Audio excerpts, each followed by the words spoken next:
Well, ladies and gentlemen, I don't know if you can see us or not, What? but here we are on the great graphic Grottu Orloff man show combination. Uh, so we are going to stumble through this, and hopefully you all will enjoy some of it.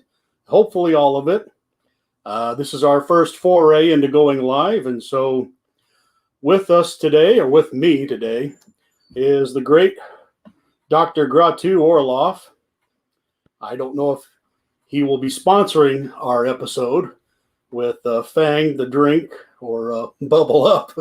But Dr. Orloff, it's great to have Well, you on my meager little channel. Welcome aboard. thank your channel is far more professional. I don't understand why you don't have over 1,000 subscribers like your other channel, because it's like it's just really cool.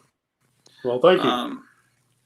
And yeah, I was rewatching the last episode where you show how the covers that were reprinted from the 50s on the Marvel horror comics, monster comics, and were reprinted in the 70s, and how the covers of the Silver Age superhero comics were reprinted in the 70s. I never noticed all those changes or really realized. I just figured they changed the color scheme, but they were actually changing the positioning of some of the characters' bodies and things.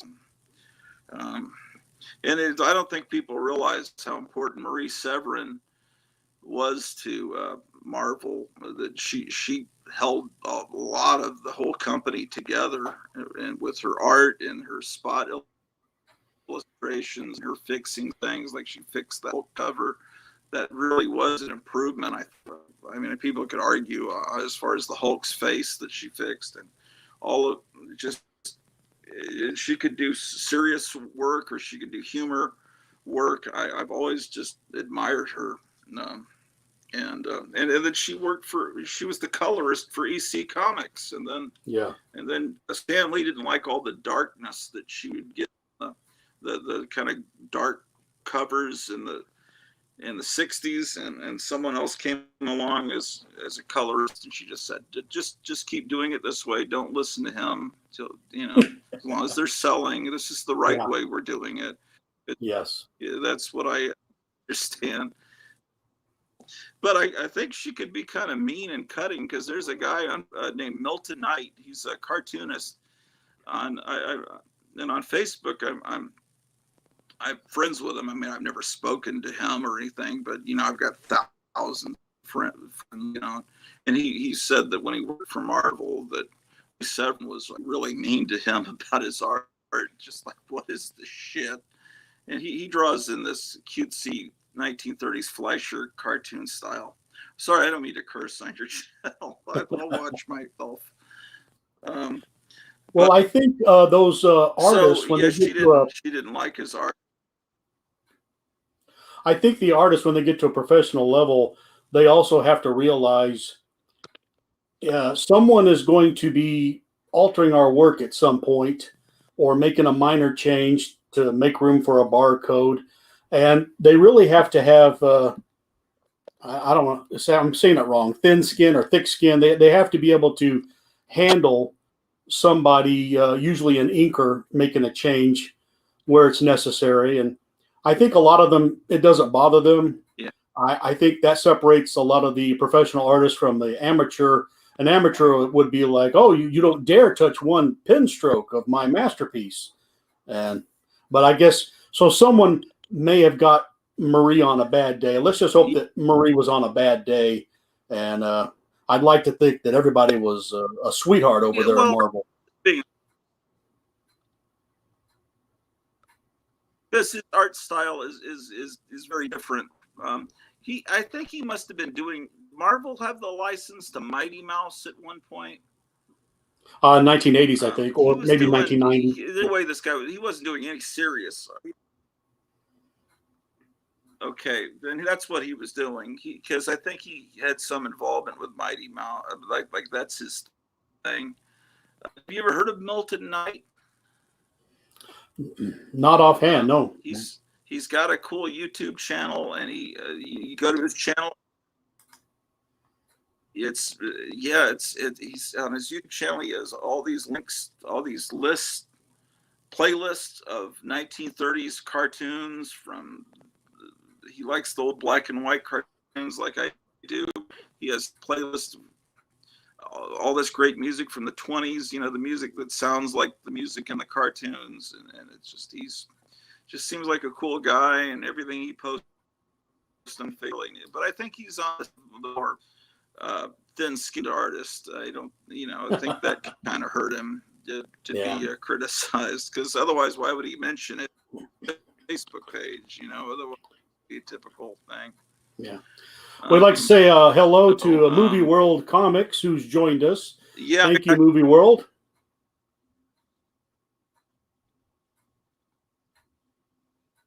Nice shirt, Graphic Man. It says you have I can't tell what your the Avenger. It's Marvel Tales #1. Oh, it's Marvel Tales #1, isn't it? Yeah. Yeah. Wow. Ladies and gentlemen, for those of you that are just tuning in, we were practicing earlier, and I had just a lousy shirt on, and Grottu said, "Let's go ahead and go live," and so I had to put on a better shirt.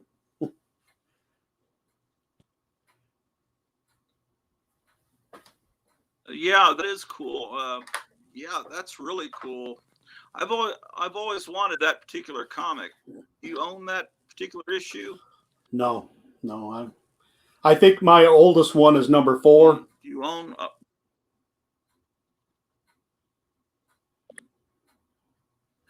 Yeah, I might have. I like that. That was my downfall in the 70s. Is when I discovered the Fantastic Four and Spider-Man. By the early 4th grade, I discovered how wonderful they were. And my mom didn't like me buying books because she thought it was disreputable. She grew up during the Depression, and she didn't want to have anything used because she thought it would bring bugs into the house or something. She just didn't like it. So I wasn't allowed to get old books, but I could have bought old books very cheaply then because they weren't really that old. Because, at that point, first issue of Fantastic Four was only about 12, 13 years old, pretty much. But so what I did is I would get Marvel Tales to get the old Spider-Man stories and Marvel's Greatest Comics to read the old Fantastic Four comics, not realizing that they were slightly edited, which I just thought that was the complete story. And I thought, well, this is affordable, it costs 25 cents. But then later in the 80s, I started getting many of the early run of Fantastic Four, the Jack Kirby, Stan Lee run. But even then I couldn't afford. I could afford the Fantastic Four and Thor in the 80s, but Spider-Man was already a little too high for me at the time. But yeah, that kind of sucked that my mom was not really thrilled with me, like going to a flea market or something. That was just not something that was done. So, oh well. We have a note here as far as me getting a very decent early Amazing Spider-Man collection. There's a delay here, but we have a note brought to for you to read. It's about. I'm not looking at the bottom. Movie World says it was the 90s when Marvel had the Mighty Mouse license. I did some research on Milton Knight, and I did find that he did some work on Mighty Mouse.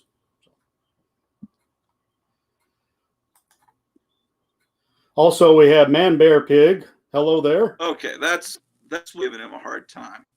I mean, I guess Man Bear Pig is in. Yes. There, you see him? Yeah, I can't really read the words. They're kind of there's a ghost effect where you can see through the word. Okay. Oh, okay, cool. Man Bear Pig is amazing. I'm getting good comments on my shirt. It taught me how to get comic books back And it looks like Comments on my shirt. we have another guest here. Oh, Hello, Tom. Tom, can you hear us? yes, I can hear you. Oh, Oh, I got my it's webcam. about to pop up. There we go. Tom, welcome to the show. Tom is a collector of humor magazines, and he's going to show us 9,000 of them tonight, I think. Right? Yeah, I could if you want to see 9,000. Well, I tell you what, do you have maybe 5? Do 5 in a row, and then we'll take turns doing stuff? Well, I that's could do nice that. to Hey, meet you, Grottu, Tom. how you doing?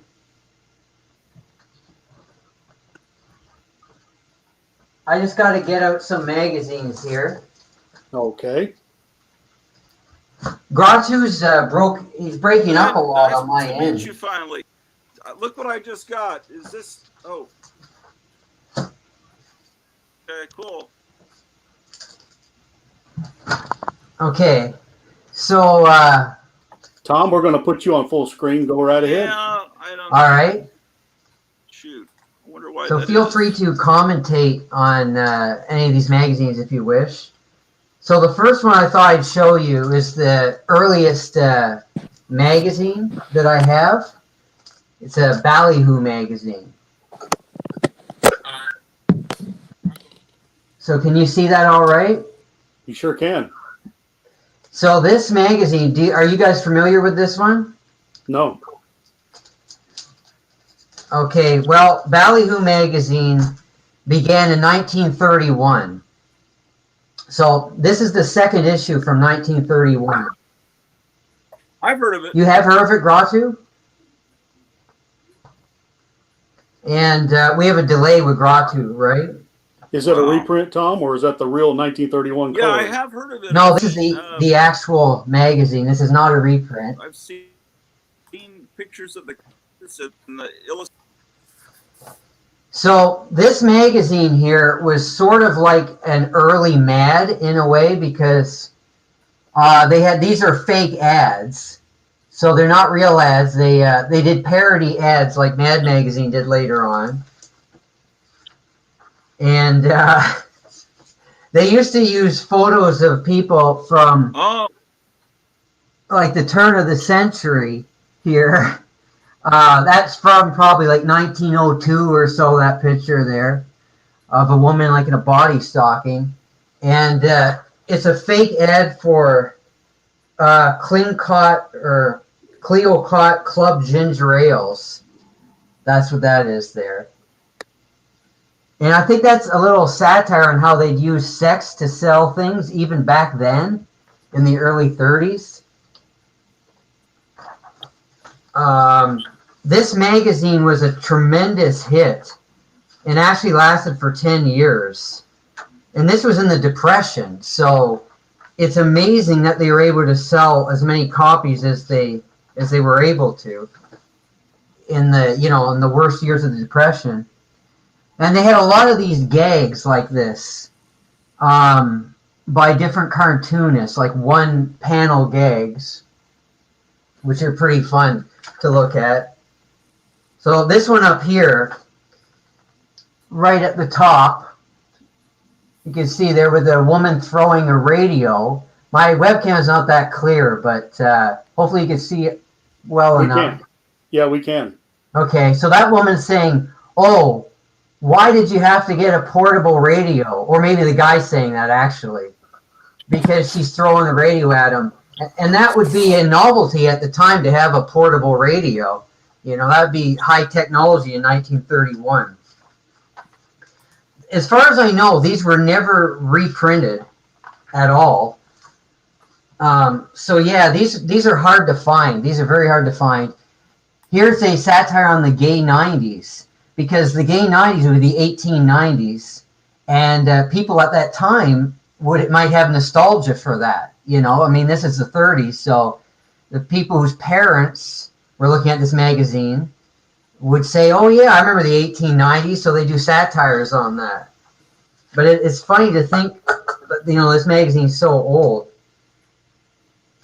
And here we have like caricatures of famous, some celebrities of the time. I think that's Marie Dressler there. Have you guys heard of her from early 30s movies?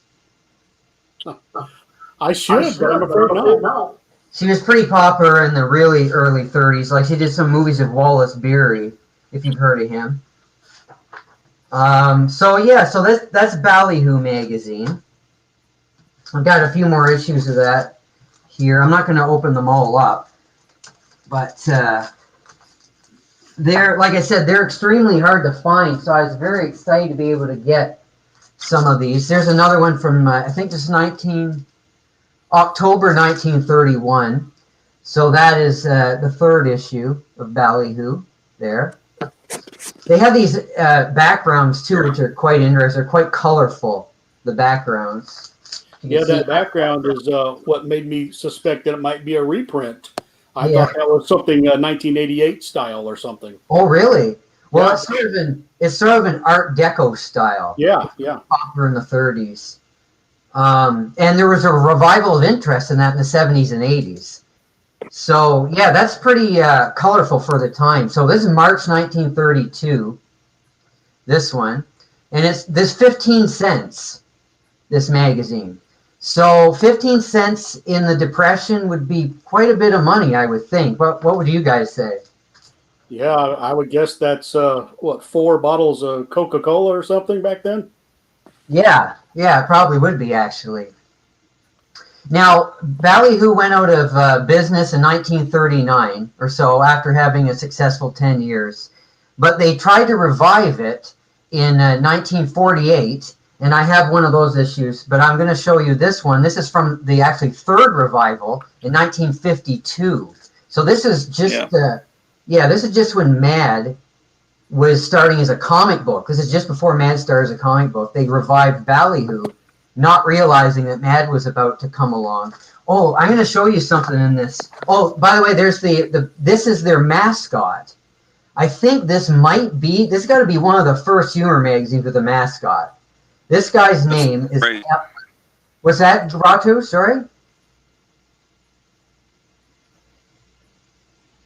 Do you know what Grottu said? I thought he was going to say Alfred, but... Yeah, it's hard to understand because his stream's breaking up a bunch, so... But keep trying to say things. 15 cents could buy you dinner. Could buy you what? Sorry? I think he said could buy you dinner. He's probably right. Yeah, he probably is right, yeah. So this mascot's name is Elmore Zilch. That's... Get into a movie theater like that. Do you know what he said this time? No, I didn't hear it. Okay. So you're probably hearing the same as I am then there, right? Yeah, there's a delay too. Okay. This is a big, thick magazine. So I said this is from 1952. That was an election year. That's when Eisenhower was elected for the first time. Yes. So this is like a typical political candidate. You know, they're describing attributes of him. So you got things like the nose for holding to a grindstone there, and weather vane on his head for seeing which way the wind blows, hat for talking through, so all sorts of things like bootstraps for lifting oneself up, like cliches of the typical political candidate at the time. And they have, just like Alfred E. Newman ran for president later, they had Elmore Zilch as the elder statesman, during the election. So the idea is that Mad got some of their ideas from Ballyhoo, and a lot of people don't realize that.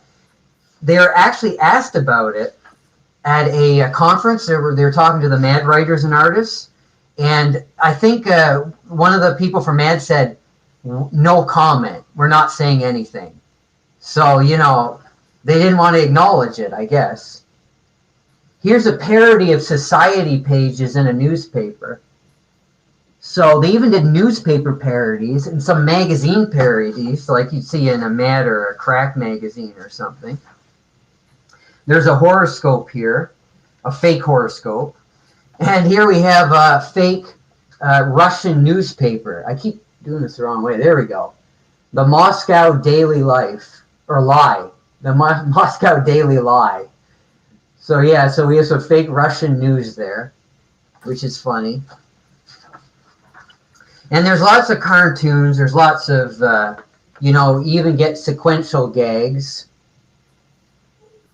there.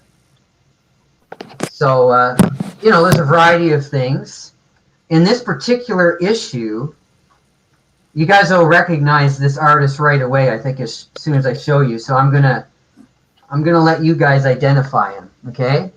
So who did this, would you say? Oh, well, I'd guess Wolverton, but That's right.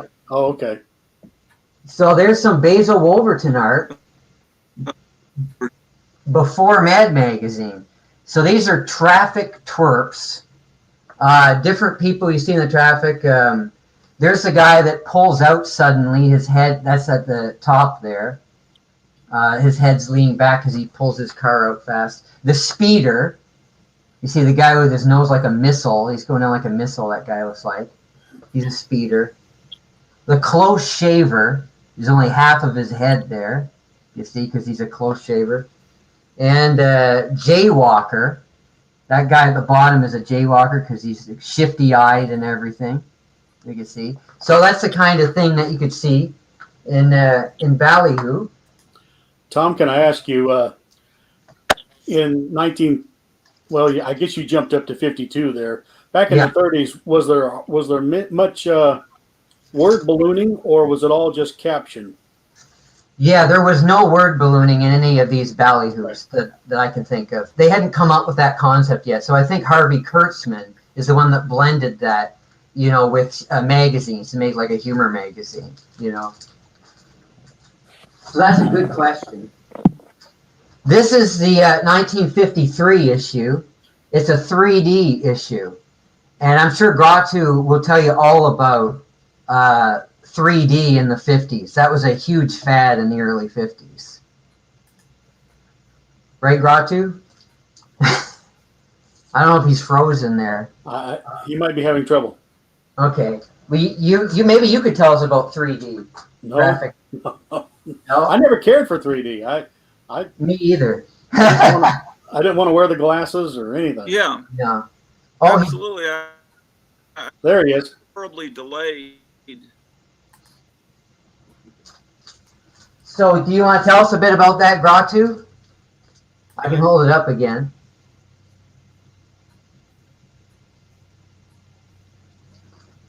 I think he's, he's there, right? We'll just go. He's watching anyway. So, definitely. So I didn't explain, but see, he went into a 3D movie. This guy on the cover, and I think I'm delayed by several minutes. Oh, several minutes. You're delayed. That's not good. I'm trying. Whenever I think it. Yeah, he's trying to get it fixed. Yeah. So we'll see. Okay, so what he did is he walked into this movie, a 3D movie, and he took the girl out of the movie, the Hawaiian girl. And so that would be a benefit of a 3D movie. You could walk into the screen. And, that's what Buster Keaton did in the movie Sherlock Jr. I don't know if you guys have seen that classic silent movie from 1924. That was Sherlock Jr., I believe. Exactly. Amazing stuff. I'm a Buster Keaton guy. Me too. I love Buster Keaton. So yeah, that reminds me of Buster Keaton, that cover, because he walked into the screen in that movie. Yeah. And then we have the fourth issue of the Revival from 53. This cover is by Mort Walker. So you guys have heard of him from Beetle Bailey. Yeah, Beetle Bailey. Yeah. Oh, sorry. This is not Mort Walker. He's in this issue. This is a Hoff cover. Forget his first name, but Hoff was a popular cartoonist of the time. But there is Mort Walker artwork in this issue. I'm not sure where, but his name's on the cover. You have to trust me. His name's over there on the cover, over here. And then there's an all space issue, because outer space was a big fad too in the 50s. So all the parodies have to do with outer space. It's quite funny. There's a lot of like alien stuff, and I'll show you one thing you guys will get a kick out of, I think. Here we go. So, wow. There's a lot of text in these older humor magazines, too.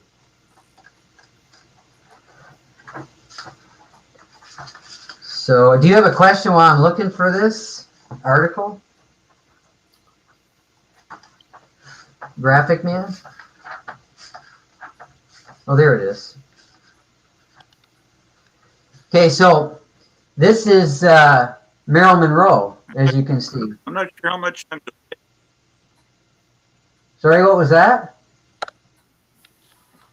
He said, I'm not sure about something. Okay.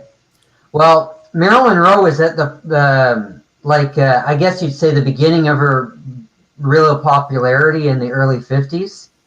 So 1951? This one is 50, let me check here. I think it's 53. Yeah, fall of 1953. Okay. So, yeah, I'm not like a huge Marilyn Monroe expert or anything, but Ballyhoo's Space Queen right there. So sometimes if you see this on eBay, people are trying to sell it for more money based on the fact that there's a picture of Marilyn Monroe in it. Which people do, as you know, Yeah. right? Yeah. Yeah. Okay, put this back. And there was one more issue of Ballyhoo in the... What? Am I still delayed? I think so, Grottu. Can you guys call? How can we tell if he's done? Say something right now, Grottu. I think he's about 15 seconds delayed, but if you were to string together a couple of sentences, it'd probably be unnoticeable. Okay, because everything I say pops. I heard everything you say pop something. Yeah. This was the last issue of the revival of Ballyhoo. And this guy... You guys were talking about a magazine 15 cents. You can hear we can hear some of it, what you're saying, Grottu. But, so we got this, Malakoff was, I think he was the head. Oh, well, I'm done. Yeah. It's hard to understand what you're saying, Grottu. We're trying, though. We're trying. I think he was the head of Russia at the time, Malakoff. So I called Malakoff Fatso. That's what this soldier's saying, and he chopped his head off. So that's what that cover is about. Oh, wow. There was one more revival of Ballyhoo in the 60s, but it wasn't a humor magazine. It was a men's magazine, so I don't have any copies of that. So would you like to see a few other titles? Sure, go right ahead. We have another comment here. Well, you have a comment? Oh, see if Grottu can switch to icon instead of video. It might help. I don't know what that means, but it sounds like it's worth a shot. I don't either. I'm new to this. And I'd like to thank our gracious host here, by the way. You're doing a good job, Graphic Man. I don't know what to switch to, but I think I think everything I say pops up 30 seconds interrupting people. So I don't. Tell you what, Grottu, why don't you show a couple of items, and then I'll show a few. We'll go back to Tom. I don't know what the icon means, but if you got anything, Grottu, go ahead and show it. Okay. Yeah, we can do that.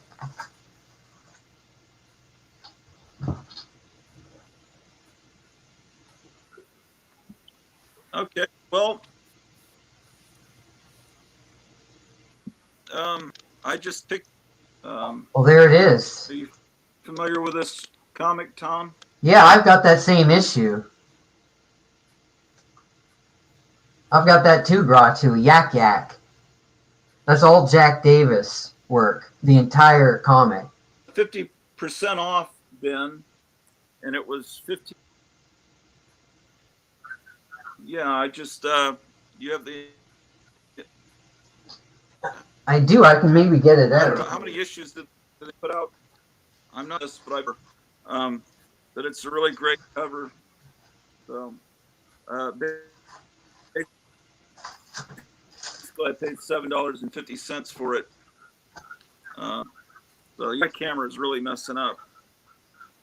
But yeah, that's I was really happy to get this. And what else? I've got the other issue. Got this from the $2. Oh, Ponytail. I used to have a bunch of 2 issues to Ponytail that. comics. Those are great. Yak Yak. Yeah, this is the other issue. There's only 2 issues of Yak Yak.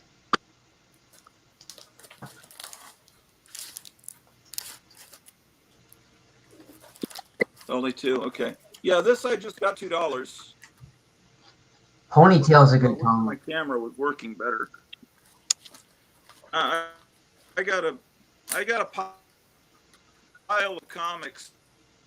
Let me show you what I just picked up, or to catch up here. Okay. Yeah. And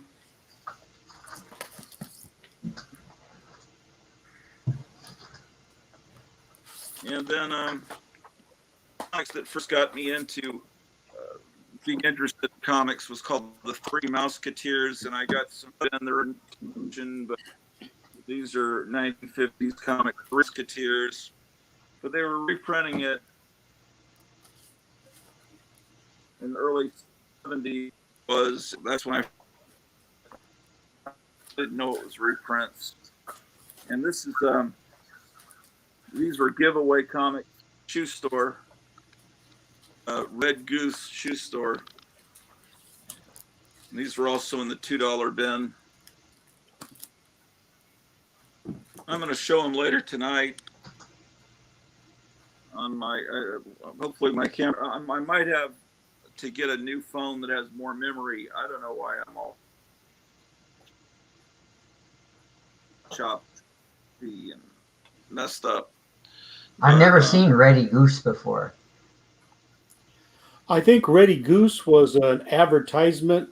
If you owned a shoe store, you could have them print the name of your shoe store at the bottom of the comic. They leave a gap there, and so if you had, Joe's Shoe Shop or Sylvia's Fine Purses or whatever, the Ready title, Grottu can correct me if I'm wrong. I think it was kind of a ready-made. They could print up a few for your business, and you could give them away to shoppers. Oh, that's neat. I may have just butchered all that, though. I tell you what, let me show a few. Okay.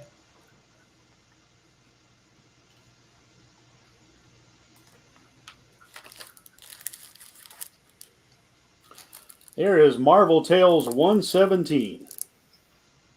Wow. That's an old one. That looks like it'd be worth something. Yeah, it's not the Marvel Tales of my shirt or Spider-Man reprints. Here's Tales to Astonish 22. Very nice.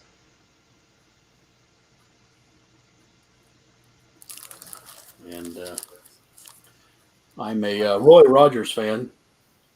So here's Trigger. There are a lot of Roy Rogers comics. Dale Evans. And a couple more. Here's Looney Tunes. Those are always popular. Oops. There we go. There's a tattoo artist. Carrot tattoo. And I think Grottu's trying to join us again.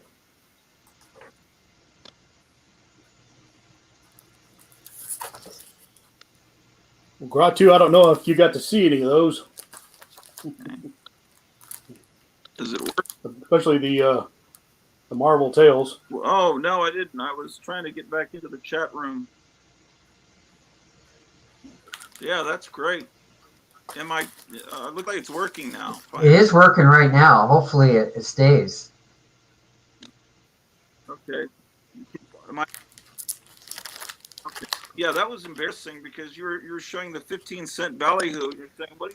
And I was saying, well, you could maybe get into a movie or buy dinner with 15 cents. And then 2 minutes later, like, yeah, I guess I said it because you reacted to me interrupting you saying that. But I actually said it 2 minutes. It's just somehow the audio delayed. This cheap phone. You could also. But I guess I'll see it on the replay. This is going to be posted on. Yes, you can watch the replay. Yeah. Yeah. One more real quickly. Here's Journey into Mystery. It's my oldest copy. Right. This is before the code, number 16. Pre-code comics. Dang, darn. Nice. Nice stuff. All right. Grottu, do you want to go or do you want Tom go through?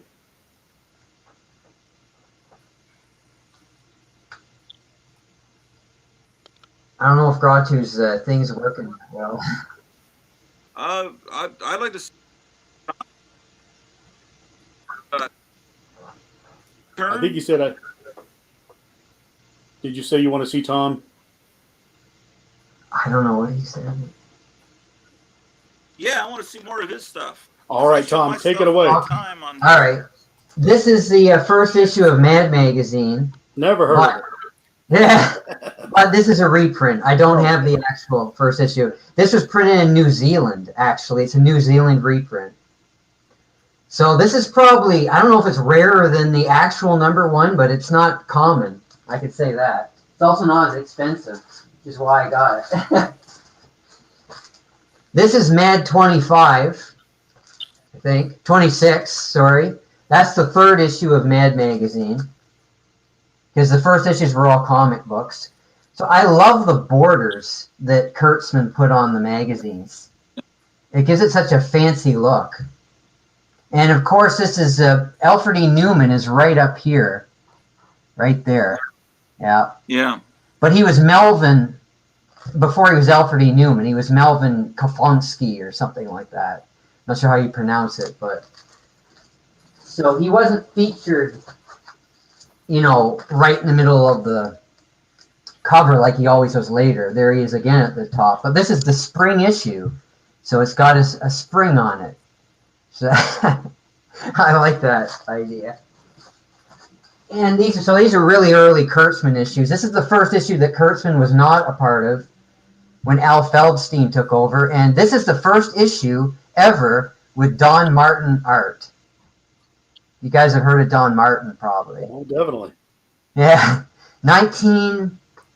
September 1956, this issue. So that's pretty common. So I'll go to some less common stuff. Now, you all know about Charlton Comics. I'm sure you know about them. They were the first ones to issue a competing humor magazine with Mad Magazine. So just a few months after Mad Magazine became a magazine, in October 1955, they issued this. Now, originally, Charlton's humor magazine was a comic book called E-H, exclamation mark, And that started in 53. They changed the title to From Here to Insanity in 1955, early in the year. And then when Mad became a magazine, they changed their comic into a magazine. And they weren't sure what to call it, so they called it both From Here to Insanity and Crazy Man Crazy. You can see. And there's a lot of... Mad was still not doing too much of the captions, the word balloons. They were using a lot of boxes and, captions to the boxes. So Blackboard Jumble is a parody of the Blackboard Jungle. of course, famous movie. There's Glenn Ford with his students, a big spread of it there. And that's the way Mad was doing it at the time. They just described the movie humorously instead of having word balloons. That's the way that movie satires and TV satires were done.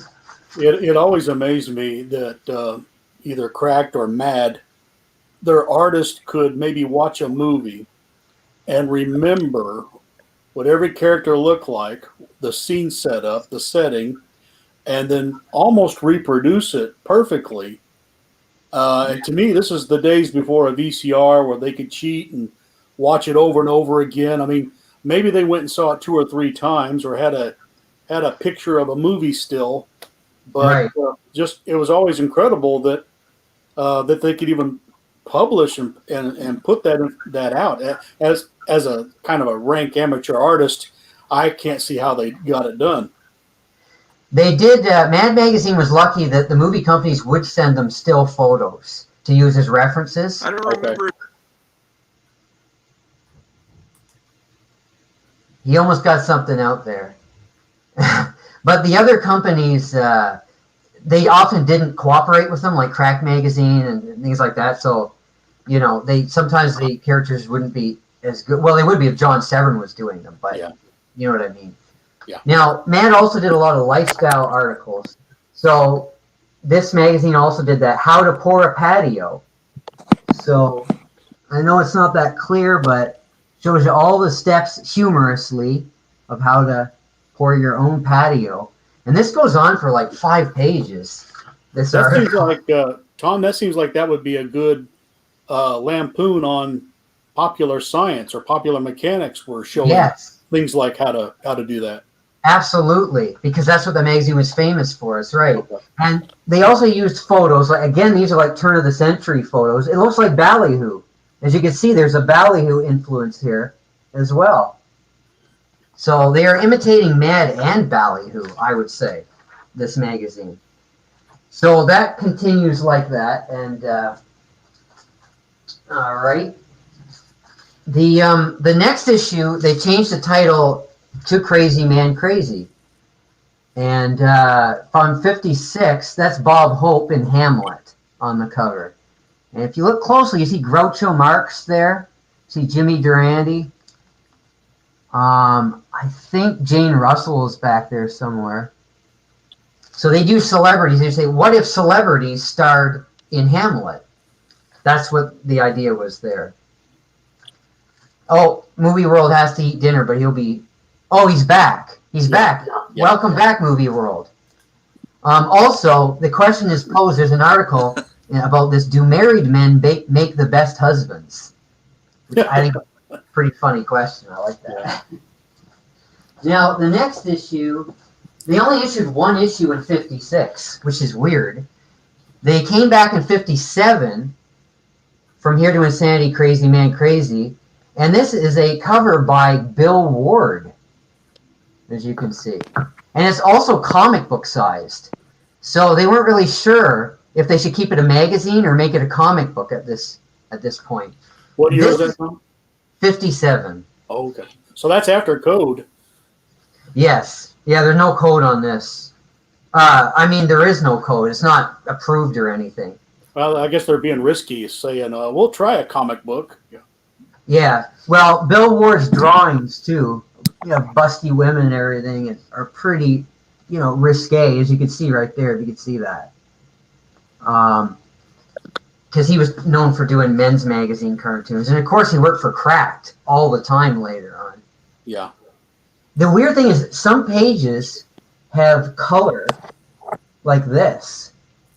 A lot of it's black and white, but some has some color, which makes a fascinating kind of aesthetic to the magazine, which I really like. There's more Wolverton in this issue as well. You saw him in Ballyhoo, but he's also in here. Is this the one with, I think it is.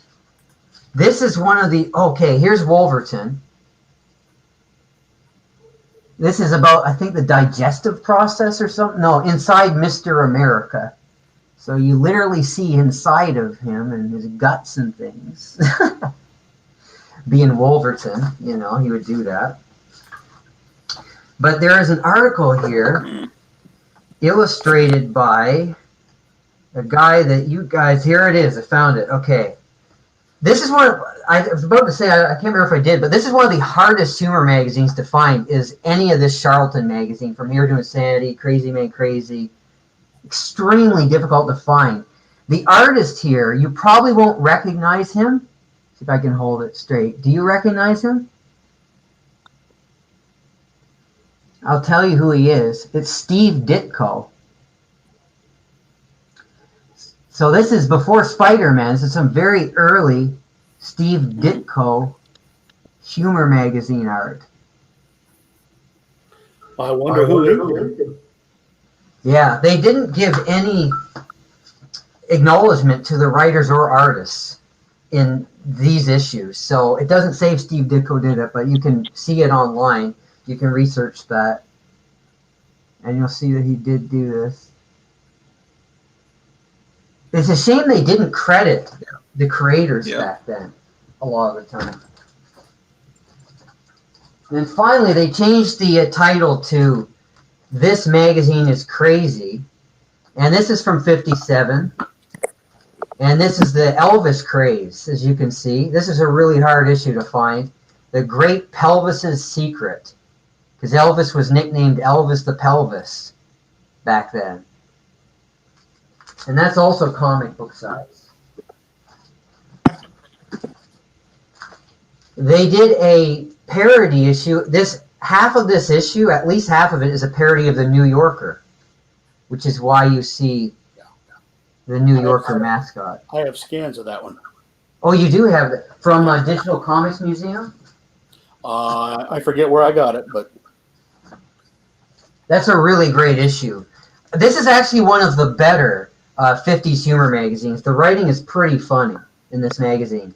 And here's about Sputnik. Now, Sputnik was the big news story then. And these Russians, what they're doing, you see, they're at a pawn shop, and they're taking the bulb down, and they're launching it into the air and calling it Sputnik. So there you go. Sputnik was just a pawn shop ball. It was not a real spaceship, as you can see. That's the joke, anyway. They're very fake news, right? Yeah, fake news. Do they have fake news in Canada? Wow. Oh yeah, most of it's fake here too. Don't worry. It's bad. It's bad. This is about the Brooklyn Dodgers when they went to Los Angeles. That was a huge story at the time, and that is, I think, Jane Mansfield. Like a whole bunch of Jane Mansfields. They're imagining that the players are going to Hollywood and they're going to get movie stars and everything, but they all look like Jane Mansfield because she was popular at the time.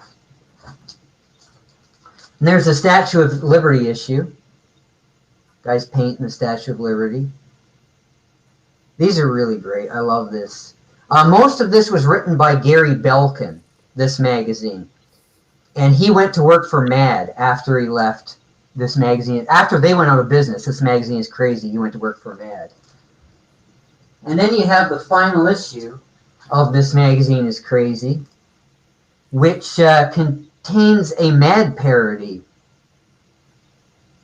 So it's somewhat, I don't know what this is a weird cover. Do you guys get the joke here? Because I'm not sure I do. What do you think, Graphic Man? I don't know, unless they're trying to cover his windshield. Yeah, I can't. If anybody can figure out the joke, trying to hold it as close as I can. Let us know in the comments or anything, because I don't get this cover. I don't know what it means. Anyway, you can freeze that or pause it or whatever. Hey, Tom, can you put it back up? Is it the pilot? Is the jet pilot ejecting his seat, and it's shooting the pilot through the old plane? I think so. I think that's what's happening. Yeah. So is the joke then that it's just a weird situation that would occur. I think Might be that, the parachute hanging down. and there's a guy underneath him, right? It looks like, oh He yeah, just- 'cause he's He shooting just up. hit the other pilot. I get it. Yeah. I'm guessing. Yeah, I think that's what it is. I think you got it, Graphic Man.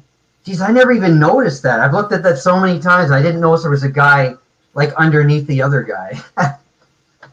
It's also got parodies of comics of the time. Peanuts. There's Nancy. Yeah, I couldn't see it because in front of me. Nancy. I think Dennis was the that Menace. Beetle Bailey down there, I think. Yeah. Yeah, so that's neat stuff. Dennis the Menace right there. What's he saying there? Let's read that. It says, I'm going to report you, and that goes for your wife, too. Yeah, these are supposed to be Russian comics. So Dennis is good. Yeah. Well, you get the joke out of these. Yeah. Yeah. The Russians were on the minds of Americans back then all the time because, they Sputnik, they thought, oh, they're beating us in the space race. So what are we going to do? Oh, look what I found. Jack Davis art. Look at that. That's pretty nice. And this is comparing real life Western people with their versions in the movies, which is a concept he did also in Cracked and probably other magazines as well. Jack is so good there. I think he could probably do photorealistic if he didn't just make everything look like a cartoon at the last second. He is so good. Yeah, absolutely. And you see here that Pocahontas? That's what Pocahontas looks like in the movies, and that's what she looked like in real life, you say. Nice. Very nice. And that, I think, it's hard to see this because I'm looking underneath the magazine up at the screen. But that is, who is that? Mickey the Kid. It should be Billy the Kid, but I guess it's, oh yeah, Billy the Kid is the guy. The real guy is on the left, of course. And the movie version is on the right. So, that's pretty, oh, another one. This is like a 6-page article. Annie Oakley. There you go, the real Annie Oakley and the movie version. She's played by Doris Day in the movie. Annie, Get Your Gun. I believe it. No, it wasn't Doris Day. It was Betty Hutton, I think. And well, before that, it was Barbara Stanwyck, and I must say, it was a pretty good rendition. I believe the original Annie Oakley. I'm not aware of the 1950s version. That's it. I did not know that. I actually did not know that. I'm looking for, here it is. Here's the Mad parody. So, a lot of humor magazines do parodies of Mad. So there it is, Bad magazine. Unfair. All magazines producing satire are treading on our toes. This is because at the time, in late 58, Mad magazine published an article which savaged all the other imitation magazines. And it basically just complained about their existence. So every magazine that was on the market at the time did their answer to that. And this was their answer, like doing a parody of Mad. Was that a mock-up of Bill Gaines as Alfred? The front cover? The one you just showed. I don't think so. I don't think that was supposed to be Bill Gaines, but they do Bill Gaines parodies on some of them, though. That's Don Martin, by the way. That's supposed to be Don Martin. It's not him, but, it's a parody. Scenes we'd like to see, that kind of stuff. Mort Drucker type art. It's a pretty good imitation of the Mad style in the 50s. Definitely. And so that's one of my favorite humor magazines. Now, there is another one. I mean, I could show you like so many, but if you don't mind, I'd like to show you another one now. Okay. This is also this is the other earliest Mad imitation magazine, or competitor, I'd rather call them. Snafu. Have you guys heard of Snafu? Oh yeah. Stan Lee is the one that created this magazine and published Well, I guess Martin Goodman Cool. published it. He was the Marvel guy, right? Before Marvel. You guys would know that, right? Yeah. Better than me. But this is published this is when Marvel was Timely Comics. Mm-hmm. So this is the mid 50s, 1955. And this guy at the front, this issue is quite valuable too. It's really hard to find, but it goes for quite a bit of money. That guy up there is their mascot, and his name, to get this right, do you know what it is? No. You guys know who he is? Graphic Man? No, I sure don't. Irving Forbush. Oh, for goodness sakes. Yeah, this is the first appearance. This right here, you're looking at it, is the very first appearance of Irving Forbush in any Marvel publication. What was the year? 1955. So that's about what? Grottu, that'd be 9 years before not Brandek, or maybe 10 years? Yeah, Brandek, I think, started in 66 or so. I think it was. So right there, it says underneath him, it says Irving Forbush, man or myth. So there you go. And the artwork in this, on the contents page, first of all, he was just going to say that. It says right up there, publisher is Martin Goodman, and the entire project was, for the most part, lovingly written and edited by Stan Lee. That's what it says, like at the bottom there. And the artists are unbelievable. All the artwork is done by Joe Manley, who is, in my opinion, one of the greatest artists that Marvel ever had. John Severin, another amazing artist, of course. Russ Heath, another amazing one. Atlas, thank you. Thank you, Movie World. And Howard Post. So you got Joe Manley, John Severin, Russ Heath, and Howard Post doing all the artwork in this magazine. And what artwork it is, let me see if I can show you some examples. Well, here's some, I think this is Severin. It looks like Severin to me.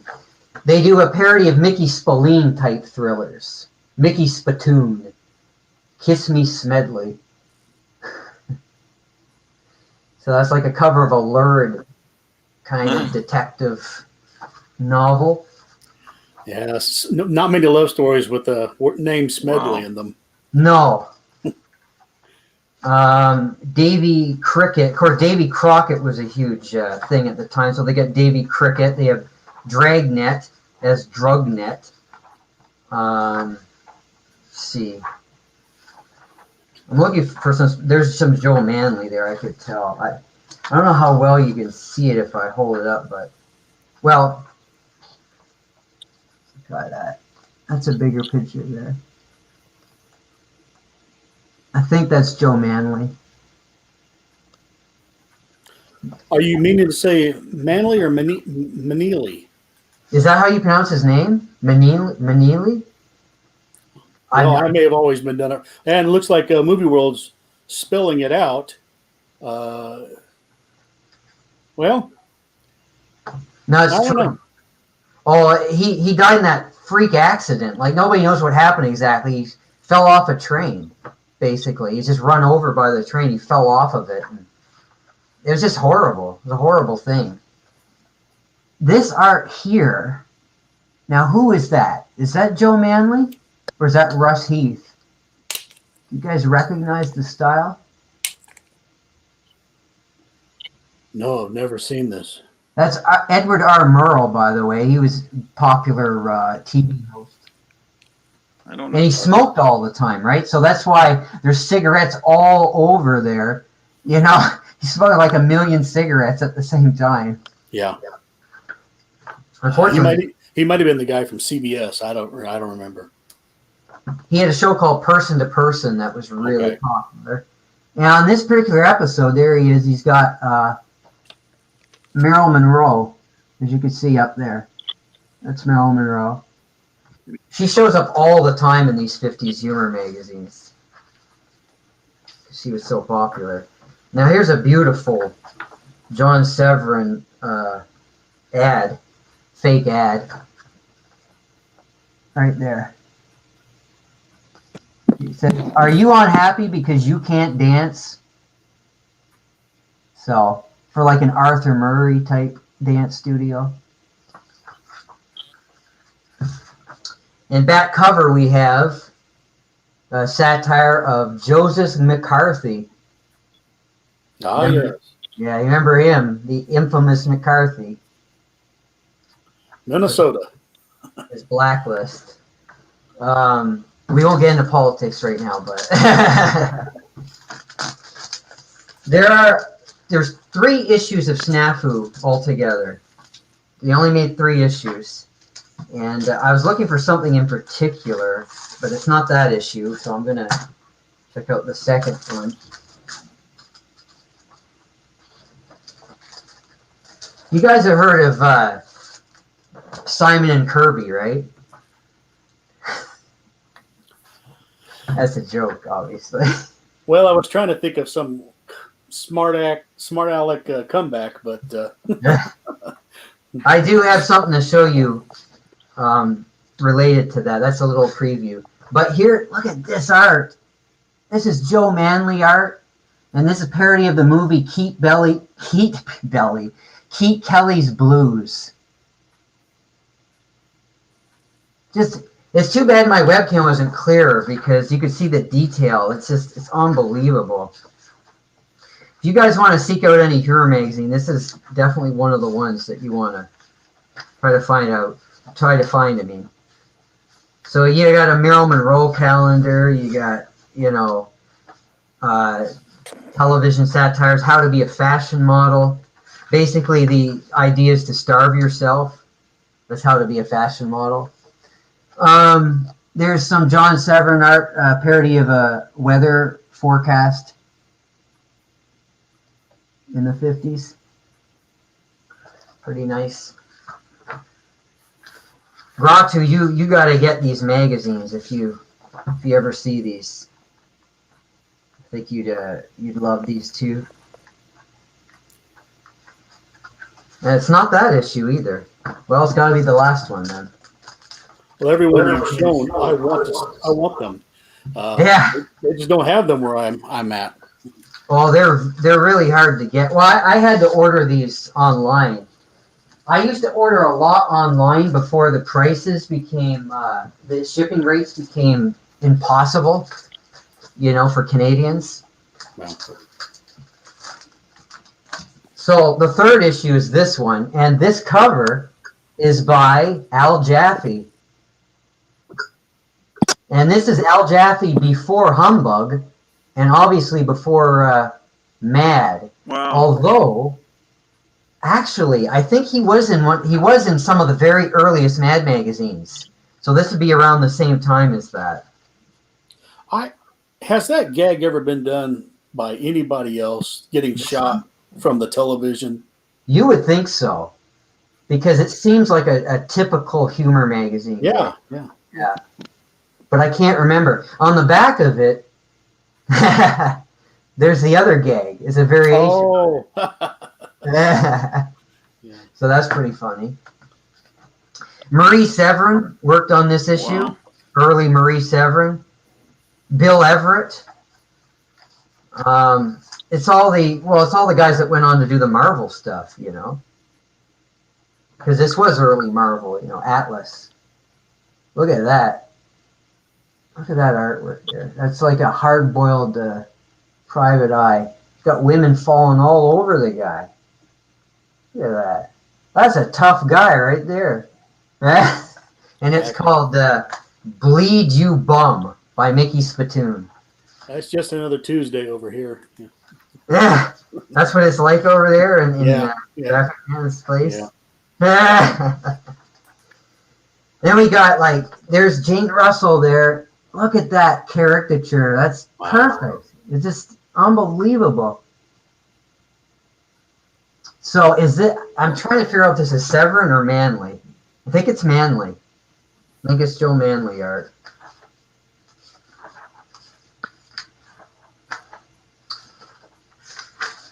And Stan Lee wrote almost the entire magazine, practically the entire magazine. So the jokes are corny, all right? They're really corny, but it's still funny if you put yourself in the frame of mind, you'll laugh at that, you know? I'm pretty sure this is Russ Heath right here. Some nice good girl art, as you can see. Snafu's Lovely Ladies. And they called everybody Forbush in this magazine like they do with Alfred E. Newman later on. I didn't. Oh, there it is. Finally. It's like the last article in the last issue. I didn't think I was going to find it. John Severin wasn't known for sexy art, but take a look at that. Little Red Riding Hood. That's John Severin art. That's a nice Little Red Riding Hood, in my opinion. Yeah, the wolf ain't bad either. Yeah, look at that wolf. Yeah.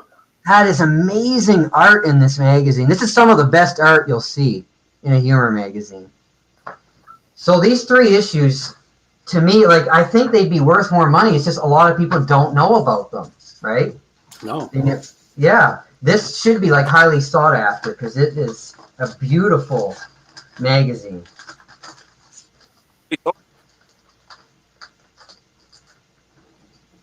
Oh, Grottu tried to say something. Now, I mentioned Simon and Kirby. So I want to show you one of the rarest pieces of Simon and Kirby art that you'll see. While I'm looking for it, I'll tell you, there's another magazine called Cockeyed.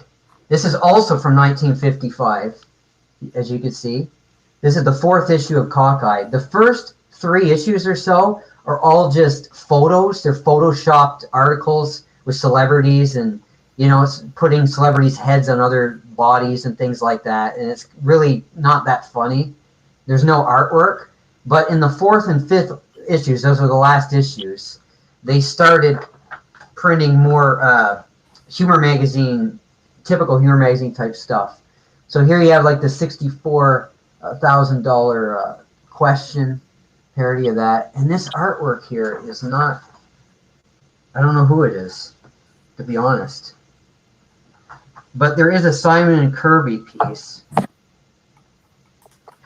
in one of these issues. Tom, Movie World asks a question here. How much do those snafu issues usually go for? The first issue is the hardest to find, and I've seen that go for, like, I guess anywhere from $50 to $300 I've seen online. Simon Kirby, oh, right there. I was going to go right past it. Okay, look at this. Guys and Dolls. This is Simon and Kirby. They signed it right there at the bottom, if you can see that. Simon and Kirby. But that is, I forget who the girl is in Guys and Dolls. Maybe Gene Simmons or Marlon Brando's in it. I know that. There he is. There's Marlon Brando. Could you go close on the other page? That character looked a lot like the Joker. Which page? This over here? Yeah. Right there with the girl there and the bird. Yeah. There you go. And this is before the Joker, so Simon and Kirby. Or no, it's not before the Joker. Yeah, Joker would be like 1940, I believe. Yeah. Right. Did they do that, any art for the Batman comics? Not that no. When he was at DC, it was Boy Commandos and stuff like that. But this is a beautiful, like, 2-page spread by Simon and Kirby. And again, hardly anybody knows about the existence of this magazine either. But copies are very rare. So good luck trying to find a copy of this. But if you can find it, it's worth it. So I think Tom will be selling these later tonight. Yeah. This is in quite nice shape too. I'm trying to be, careful. Some of these old magazines are brittle. So Oh, Grottu's gonna love this one. Look at this. You're gonna like this photo here. She's got some pineapples, as you can see. So they put some, some girly kind of stuff in there for the guys, in case they don't like the and fruit lovers, yes. and fruit lovers, exactly. So that's that issue of Cockeyed. So I got one more issue of Cockeyed, the last issue. In the 50s, there were, oh man, there must have been about 15 different humor magazine titles in the 50s. Because when Mad became a magazine, it was so successful, everybody else wanted to have their own, every company wanted their own Mad magazine. So the 50s and the 70s, there was the most number of humor magazines during those times.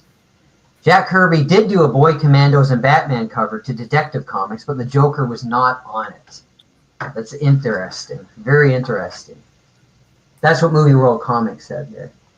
So Cockeyed, 5, and a Satyr, or Satire. How do you pronounce it? Satyr or Satire? Satyr, okay. Chasing a girl. And Cupid was shooting an arrow. Let's see what we got in this issue. Was he sprinkling salt on her wings or something? Or? No, that is he's got his lute. What's that thing called that he plays? Oh, okay. Yeah, like a instrument. I didn't know what he was doing. So. Yeah, a pan flute or something like that. There's some parody of the sale of Manhattan Island. Wasn't there a book that Craig Yo put out that collected the best of the Mad Imitations? The best of humor magazines of the 50s? There is a book called The Sincere Side of there was a book Parody. Craig Yo. Yes. Craig Yo. Yeah, I think he published. I always wanted to, but I think it's on wife's. I think Grottu's saying that his wife might have it on her Amazon list or something. But there is a book called The Sincere Side of Imitation or Parody or something like that. And yeah. I always wanted to order. And if we're wrong about any of these details, Movie World is a tremendous resource. He's been helping us out through the chats. He'll be sure to let us know if we got the wrong publisher or date. We really thank you, Movie World. Appreciate it. Absolutely. So it's a lot of comic stuff, but I gotta say, oh, and there's another book called Behaving Madly. I have to say that, by Craig Yo. He published that. It's by, I don't know how to pronounce his name, but Ger Apeldoorn or something like that. He's a Dutch writer. And it is all about the early humor magazines that I'm showing you right now. Well, that's a great, clever title, Behaving Madly. Yeah. I actually was a proofreader for that book. So I corrected like a lot of the mistakes that he made. Oh, cool. This picture here, I like quite a bit. So I thought Grottu would really appreciate this. It says, best pear was raised by this farm lass in neighbor's fruit orchard. So you see, there's the pear. I forgot to show the pear. Yeah, she's supposed to be holding 2 of them. Yeah. The best pear, as you can see. She has the best pear. So that's pretty cool. So it's a multiple choice, I guess. Yeah. So I can show you a few more if you want, or if you want to step in and show something. I think Grottu and I are enjoying this. I've never seen these. I didn't want to bore you guys at all, but oh no, this isn't boring. We might be boring our audience, but hey, who cares? We enjoy this. Okay, this one. I've never. Oh, Grottu. Maybe do you think Grottu could write out what he's saying sometimes in the chat so we know what he's saying? He might be looking at what I'm looking at. If he were on the YouTube site, I don't know he could, but I hear him pretty good every now and then. You really? You can Yeah. hear him?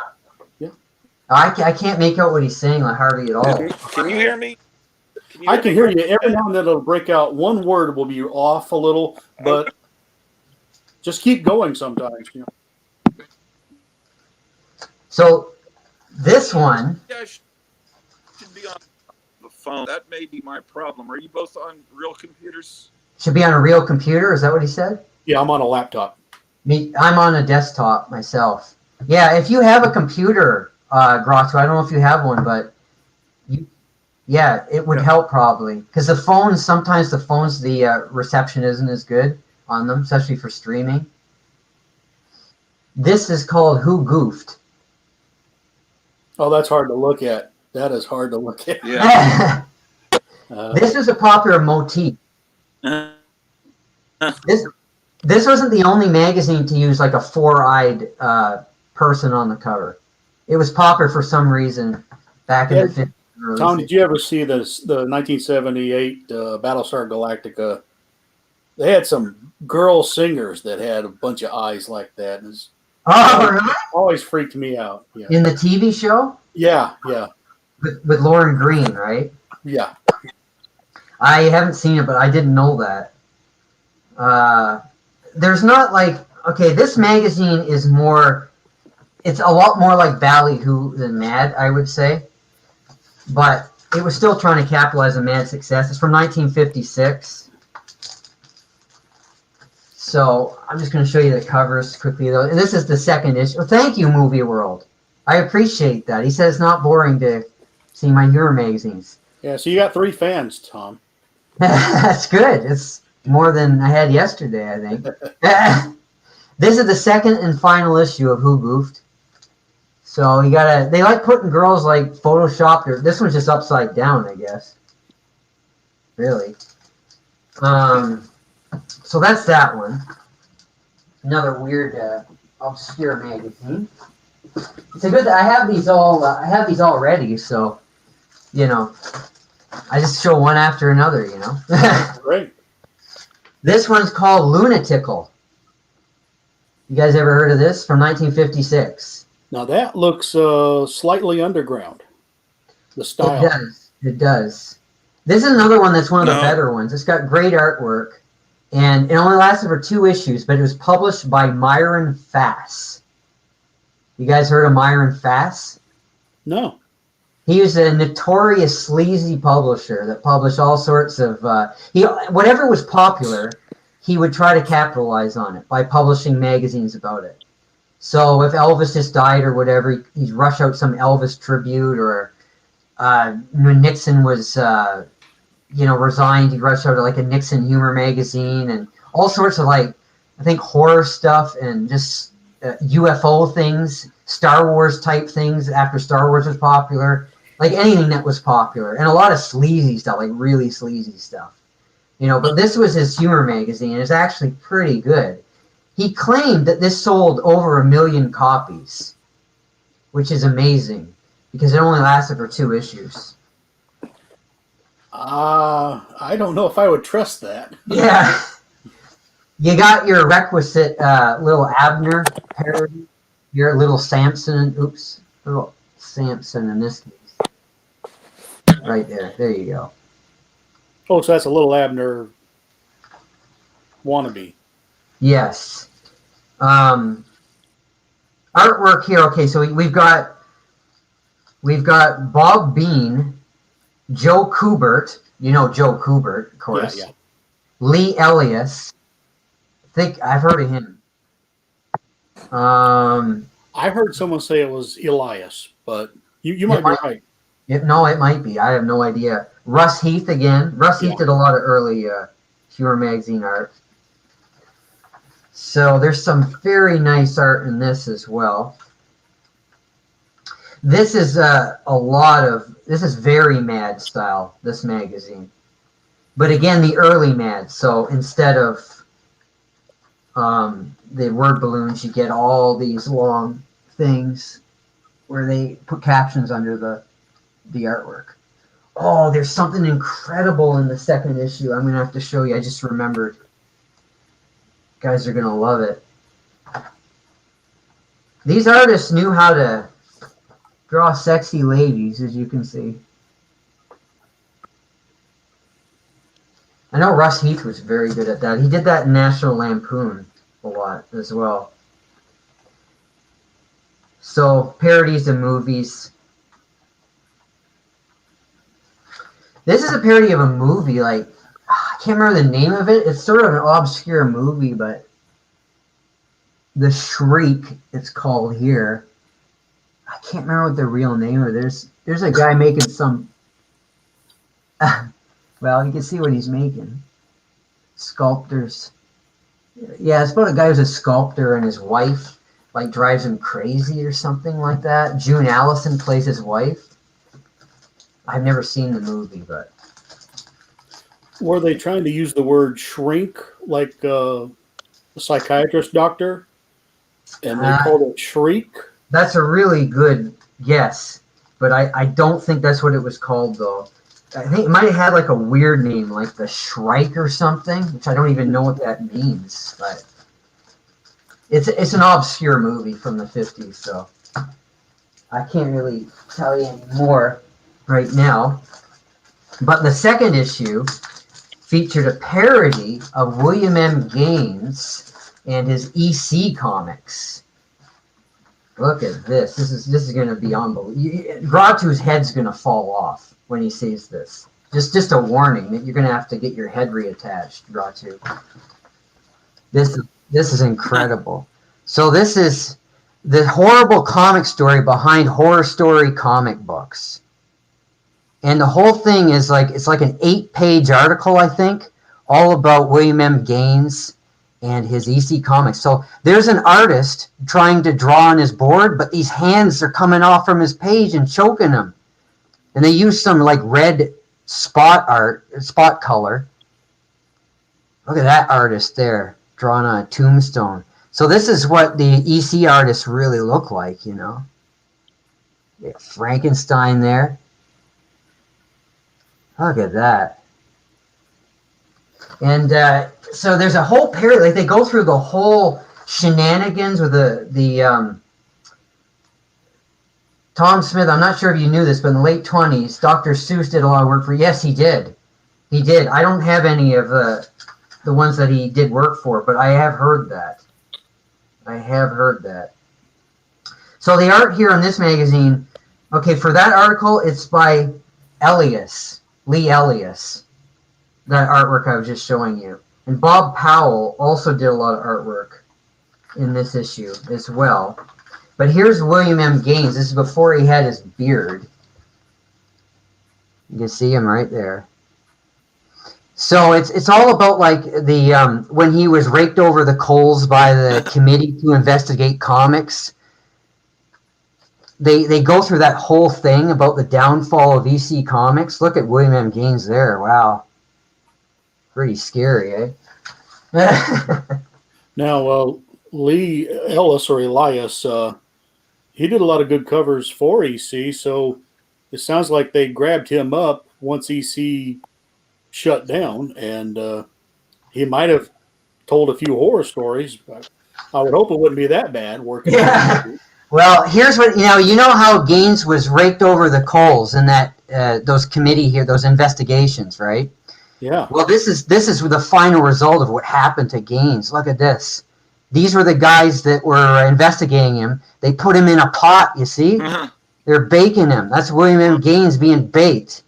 Literally raked over the coals by these guys. So this is a really funny satire of what William M. Gaines went through with the investigation committee. So it might be a sympathetic form of yes, making fun.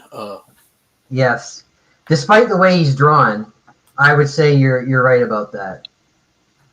And this is a very brittle magazine. It's literally like parts of it are falling off while I'm showing this to you. This is Bob Powell art here. It's a parody of a mentalist. If I could move my hand. It's difficult. There we go. There's the mentalist guy. And he's just Bob Powell art and humor magazines. He was the art director for Sick magazine in the 60s, and he did a lot of Sick magazine art. His art is very busy. There's like stuff going on everywhere in his art. It's very unusual, this humor magazine art. So yeah, there's a lot more in there. There's a lot more artwork, but the magazine's falling apart, so I'm going to put it back. We appreciate you showing us, even though it might damage it. Hopefully this video will preserve parts of it for you.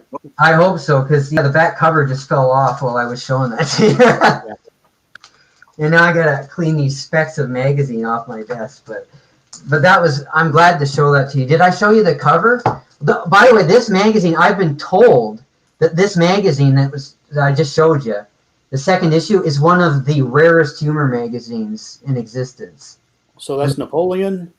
Yep, when Mona Lisa buying some flowers from her. And people are just going crazy, I guess, because they're seeing Napoleon buying flowers for Mona Lisa at a Subway. Mm-hmm. So that was my next humor magazine. Wow. Okay. Now here's the next ones here. So the next one to come along, or one of the next ones to come along, was a magazine that you might have heard of called Think. You guys know Think magazine? So they're making fun of the Russian language and saying think at the same time. Well, Think was a motto back in the 50s. Like they used to put it up in offices and everything, just the word think. Right. You know. So I've assumed that's what it is, but it could have a Russian thing as well, because there's a hell of a lot of, excuse my language there, by the way. There's a lot of Russian jokes in these magazines, because Americans were obsessed with Russia. They're not obsessed with Russia anymore, though, right? No. Only when they need to blame somebody. Exactly. Oh, by the way, so it says on this, will Elsa Maxwell make up with Little Orphan Annie?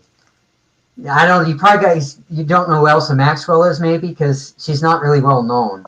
But back then, she was a famous person. It was like she used to hold parties for celebrities, and she was very opinionated. So she'd go on like the Jack Parr Tonight Show, and she'd insult people she didn't like. She didn't like Elvis. She thought he was a vulgar guy, you know. She didn't like. I think she didn't like Jane Mansfield either. And so she'd insult people a lot, you know, and she was famous for that. But she'd hold parties for people she did like. Tom, could she be related to Giselle? Giselle? I don't know Giselle. Who's that? The assistant to Jeffrey. He had a bad accident in prison and got himself killed when the cameras weren't running. Now, I'm trying to joke, but it's Jeffrey Epstein's. That guy. And then the lady with him was Giselle Maxwell. Ghislaine Maxwell. I don't know. That's the name. Yeah. Yeah, I don't know a lot about the details about that sordid, scandal. Well, but maybe though. Now, what does it say? Man's first trip to the moon. So, what do they see on the moon? Of course, Marilyn Monroe over the grate, like in the 7-Year Itch. I think that's a movie she did the great thing in, isn't it? Well, if I were Marilyn, I'd want a little cut of all this action that everyone's publishing. I love this. At the bottom it says, "The truth about Hitler, he's dead." Yes. The truth about Lawrence Welk, he's alive. That's I like that. I don't know. I think that's funny. Anyway, the second issue here, making fun of different covers of magazines, Blabbermouth Secrets, Modern Romances, Tall Story. What's the top of it say? I was a teenage something. I was a teenager. Oh boy, that's the worst kind. Yeah, this is a pretty funny magazine too. I like these magazines. Oh, and here's for all our Asian viewers. Here's an Asian thimp back cover, as you can see. So this is for like the Asian people reading the magazine. I don't know what it says. I don't know if that's real Japanese or not. But what does it say? Special bonus. Oh, Chinese. Sorry. Shows how much I know. Special bonus cover for Chinese subscribers and others who like to read magazines backwards. Yeah. So there you have it. Later on, this issue used Frankenstein as their mascot, like a funny version of Frankenstein named Otis Frankenstein. And they became more like monster type stuff. And so some people like the magazine. It's very collectible for that reason, you know, because they like the Frankenstein covers. Of course, they all did Elvis in the Army. There's Elvis entering the Army. I don't think he ever dressed like that in the Army, but he did on the Steve Allen show when he sang to a hound dog. He made him dress up like that, and Elvis hated it. Said he'd never do that again. But there's Elvis singing for the Wax, I believe. Yeah, they all did these Elvis parodies. And they all did like, oh, here's Ed Sullivan as a delinquent. Drag. I can't imagine that. Yeah. I love that. That's great. Crooked Detective Magazine. Murder at 33 RPMs. Death Wears a Wilkie Button. Who Killed Leica? That's the Russian dog. I think that was sent up in one of the Sputniks. Stuff like that. Now, the editor was Alan Whitney, who I used to know, but he had some pedigree with like newspapers or something like that.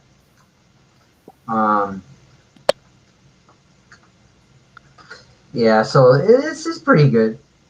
There's some neat stuff in there. So that's all I'll show you of Synth Magazine. Now, I was wondering if I could take just a little bathroom break and then come back and show you some more. Sure. So if you have something you can show you guys while I'm gone, feel free to. Grottu, I will highlight you. Go right ahead.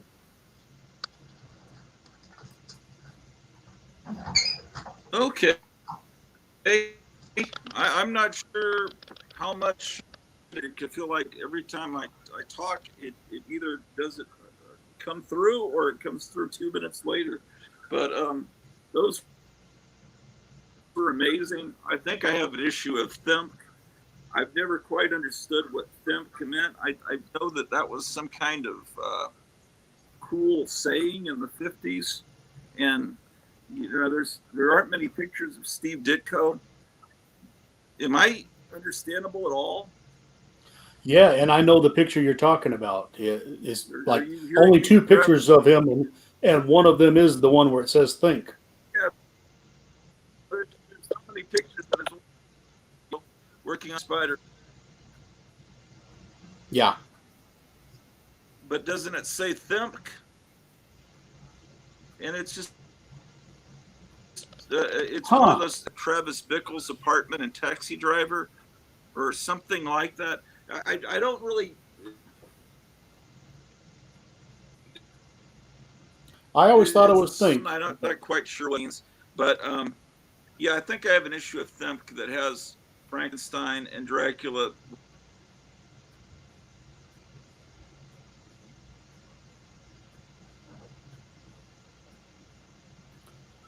Yeah, maybe tomorrow we'll probably stumble across that picture and we'll see. But I always thought it just said think. But anyway, go ahead.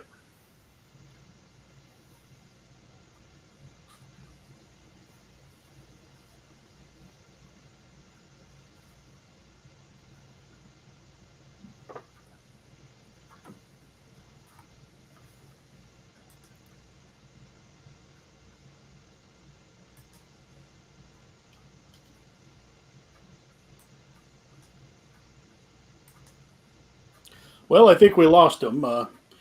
Hopefully, Tom or Grottu can come back. In the meantime, I'm going to show you Roy Rogers and Trigger.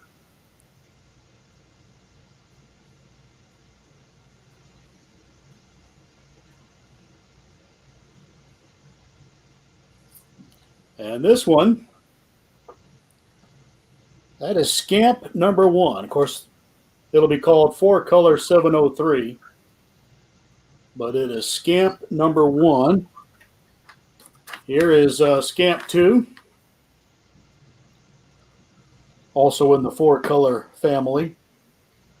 I think they broke him out around issue 4. Scamp number 3, another 4-Color. Dell would start off a character in the 4-Color series, and then if they sold enough books, they would they'd get their own title, and they usually pick up the numbering right where they left off. Here is Hayo Silver, number 34. It's a great painted cover. One of my favorites, Rin Tin Tin.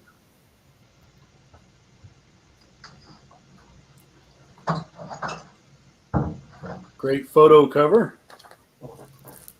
Another Rin Tin Tin.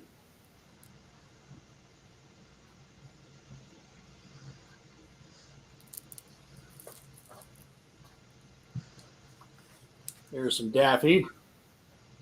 Number 14. Rin Tin Tin dated Lassie, right? No, Lassie was actually a boy, though, right? It's supposed to be a girl, but yeah, always a boy, I think. Yeah, I think it was a boy dog playing a girl dog. Yeah. One of the original gender swaps. Right. It's also common now. Right. While you were gone, Grottu tried to make a go of it, and then it fizzled out. We'll see if we can get him back.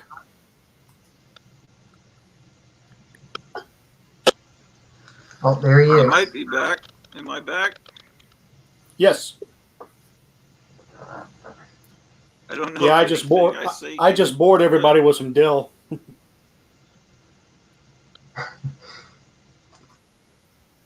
No, I was watching it from backstage, but yeah, the StreamYard kicked me out, and I had to go back to the original email.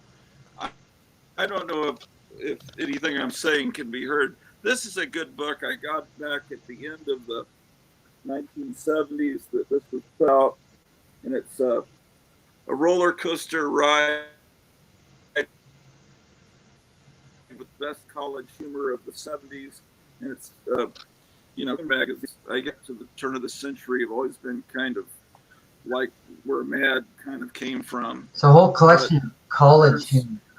I remember there's some pretty hilarious things in here, like parody of Oh, look at that. Yeah. Instead of kicking that chair, he's kicking it, and the bully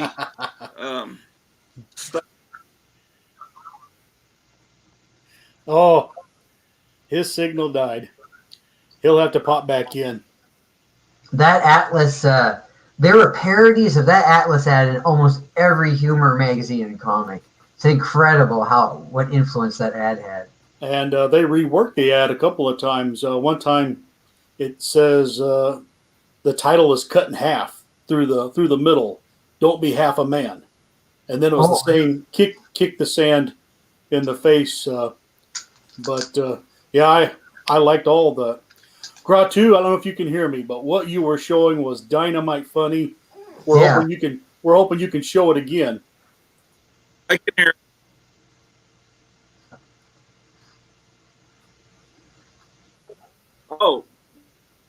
I find it, but I'm open to this page here where they parody Highlights magazine.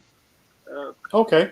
It says Highlights, the monthly dentist offices with the same cover every month. Yeah, that's great. It's fun if you can't read. Hello. Wow. Funny. So this is a book that came out about teenage Goofus I'm trying to figure out how to orient this with my camera.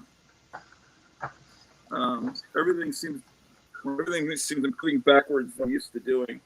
But it's, yeah, let me find that Charles Atlas parody. It's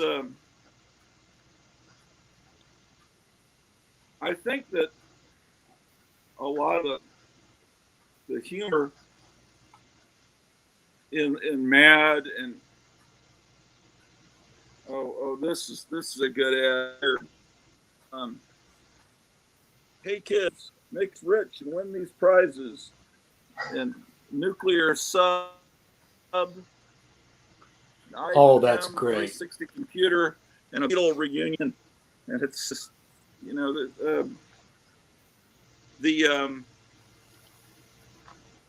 that was so well needed, Grottu, because where were all the lawyers back then with all those horrible ads? Origin part. Yeah.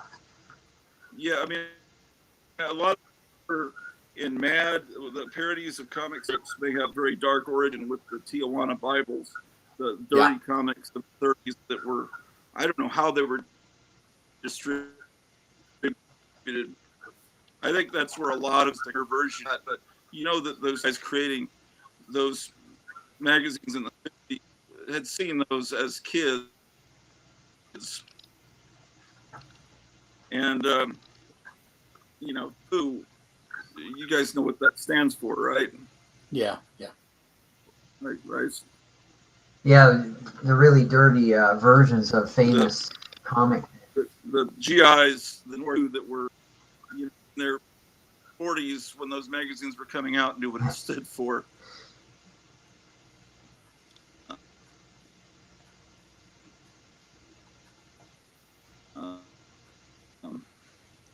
Of course, in the cartoons, it was a different word.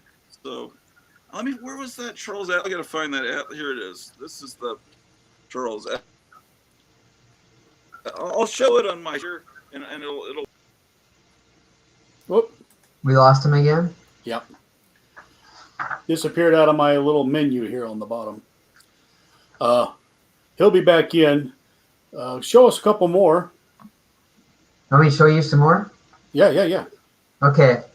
This is Panic Magazine. Now, this causes a lot of confusion for comic collectors because it has no relationship with not EC. the comic book. Yeah. Right. And it's not published by EC at all. It's nothing to do with them. But Bob Powell was the editor of this magazine. Anniversary issue. It's the first issue, but they called it the anniversary issue. That cover is by Leo Mori, who did the early covers for Sick magazine, which I'll also show you sometime. So in this we have artwork by Carl Burgos and Howard Nostrand. Here's a Dick Tracy parody. You see? Oh, I love Dick Tracy. That is great. We Yeah, have a Dick comment Tracy. here, Tom. And welcome. Says, hey guys, I've only been watching for about the last 15 minutes, but I am really enjoying the show. Well, thank you. And I'm glad you're liking it. It's always good if people enjoy it, you know, what they're watching. Meyer Greenblatt, welcome. Carl.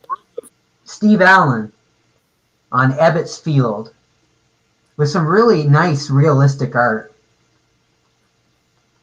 I don't know if that's Carl Burgos or someone else. It's not Howard Nostrand, though. I could tell that. Well, Bob Powell did, you know, a bunch of art in here too. Carl Burgos created, right? He created. Was it Submariner or Submariner? I mean. That sounds right. He was an important human search, but Submariner 2. I don't know. Submariner 2. This is Howard Nostrand art. I don't think so. I think he created.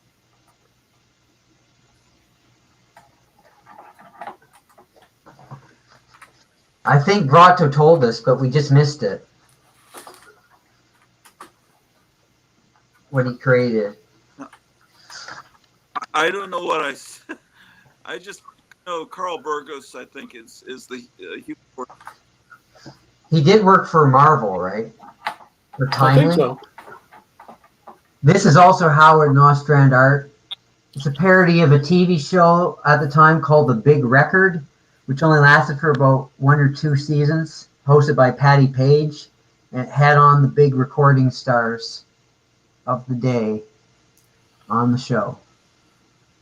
I just looked over at Wikipedia and it said Carl Burgos created the Human Torch, Marvel Comics #1, I was gonna and it say looks like we're being told that as well in our chat. Submariner. Very smart people watching. We have a well-informed audience here. Yes. And that's good. I like well-informed people. So that was the first issue of Panic, the magazine, from July 1958, which I forgot to mention that before. You may have said it, but did that predate the comic? Surely the comic was before that. Oh, yeah, the comic was 53, 54, 55. So the comic did come later, yeah. No, it was before. Comic was 53 to 56, and the magazine started in July 58. Oh, 58, okay. Yeah. So, and a lot of people that did this magazine with Bob Powell went on to Sick magazine. So it's almost like an early Sick magazine, but the writing wasn't as good, so it didn't last as long, I'd say. This is the second issue cover. It's a very weird cover. You see half the cover is blacked out because there's like a fire. I guess the fire has burned the cover up, and this guy's trying to put out the fire. It's a strange idea for a cover, but I like it. This is an arresting cover. Imagine if you saw this on the newsstand in 1958.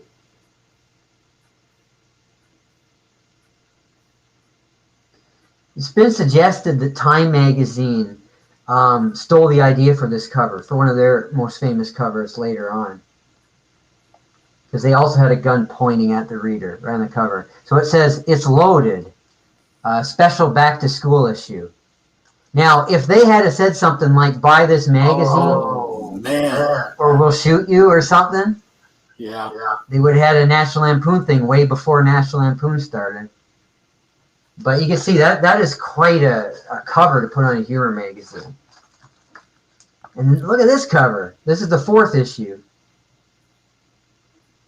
Bunch of weird eyes. I don't know who was coming up with these covers, but they're interesting. And then the last issue, the 5th issue. Look at that. Very strange, surreal covers. Wow. And that's Panic magazine. It's got quite a bit of good art in there as well. They said the writing isn't quite as good, but it's okay. It's okay. And then the next magazine to come out in September 58 was Loco magazine. Looking for a penis. And that is one busy cover. Let me take it out of the plastic. It's like a maze with just a million things going on. So you could stare at that cover for a while and just see different things happening. So this magazine is Loco. And this one, Monty Howard is the editor. I don't know who that is. But it features John Severin art as well. This is just before Crack magazine. No, this is after Crack magazine started, actually. Now I think about it. Because Crack magazine started in early 58. It was on the stands. The first issue was in December 57. So I actually think that a lot of these humor magazines were, they saw that Cracked got really popular, and they all said, well, if Crack can do this, and Mad's already done this, let's all do this. I think a lot of these might even be Cracked competitors. Well, they're all Cracked and Mad competitors, but inspired by Cracked success. There is a great Elvis by John Severin. I was a teenage slob from outer school.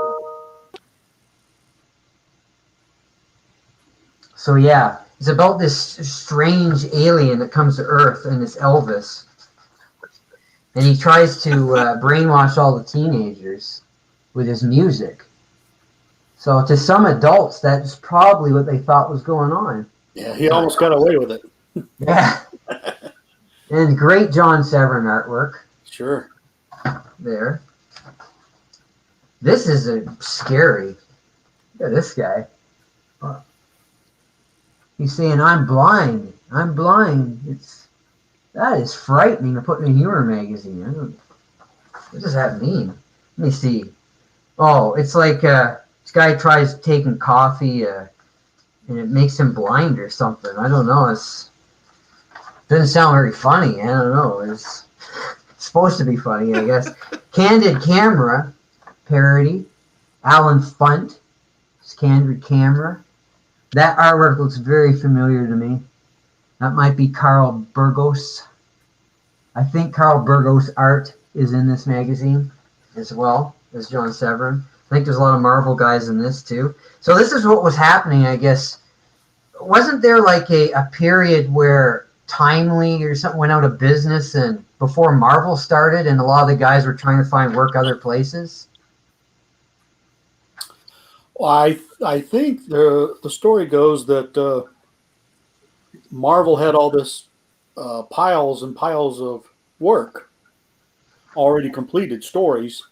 Stan Lee bought, but he knew they weren't too good to print, and so he just put them in a closet. The publisher, Martin Goodman, found them, said, "You need to start publishing this because we paid for it." So they had all this backlog to go through, and then no one got hired for quite a while because they didn't need anybody for a while. Now, I may have just gotten that all wrong, and you may have been referring to something else, but that's the way I heard it. Mm. That's very interesting. And now we got Glamorize Your Armpits. Well, So, yeah, that's kind of interesting. I guess fill a need, right? Yeah. What is this? He caught us making love and then blackmailed me.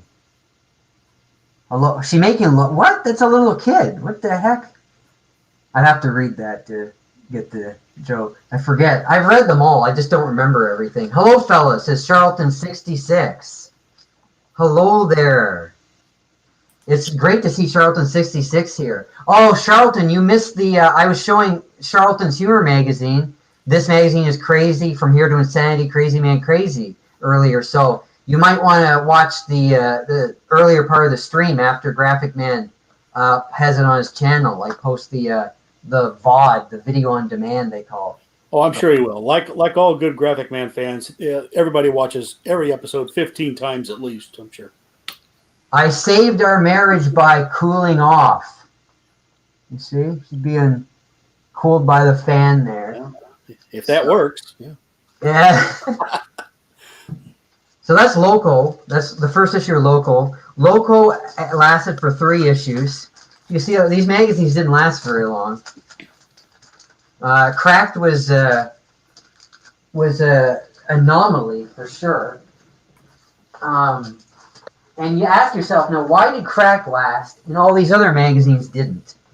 So some of it has to do with the writing. Writing must have been a little bit funnier. But some of these magazines, I don't know, are pretty funny.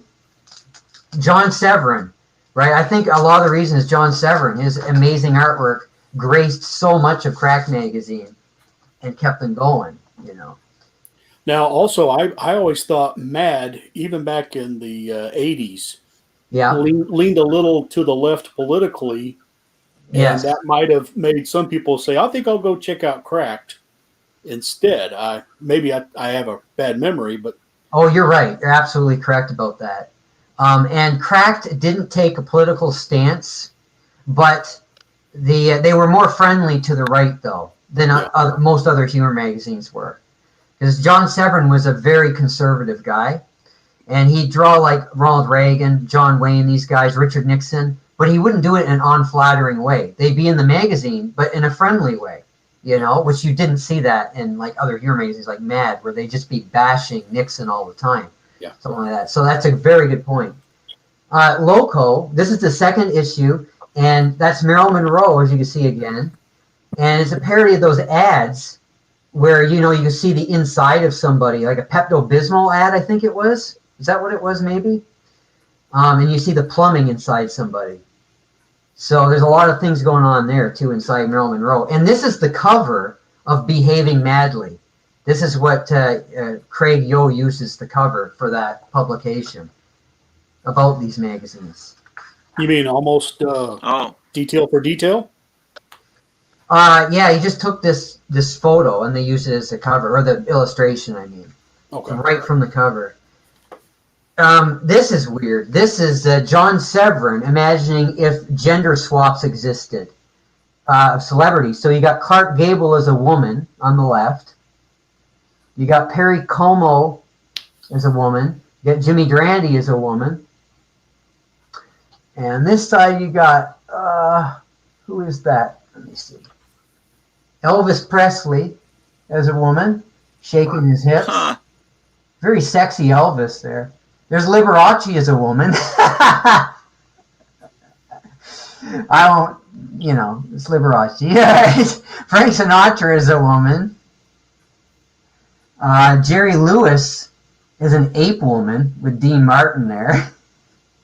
A lot of people, a lot of humor magazines like to compare Jerry Lewis to a monkey or an ape, because he ran around all the time like a monkey.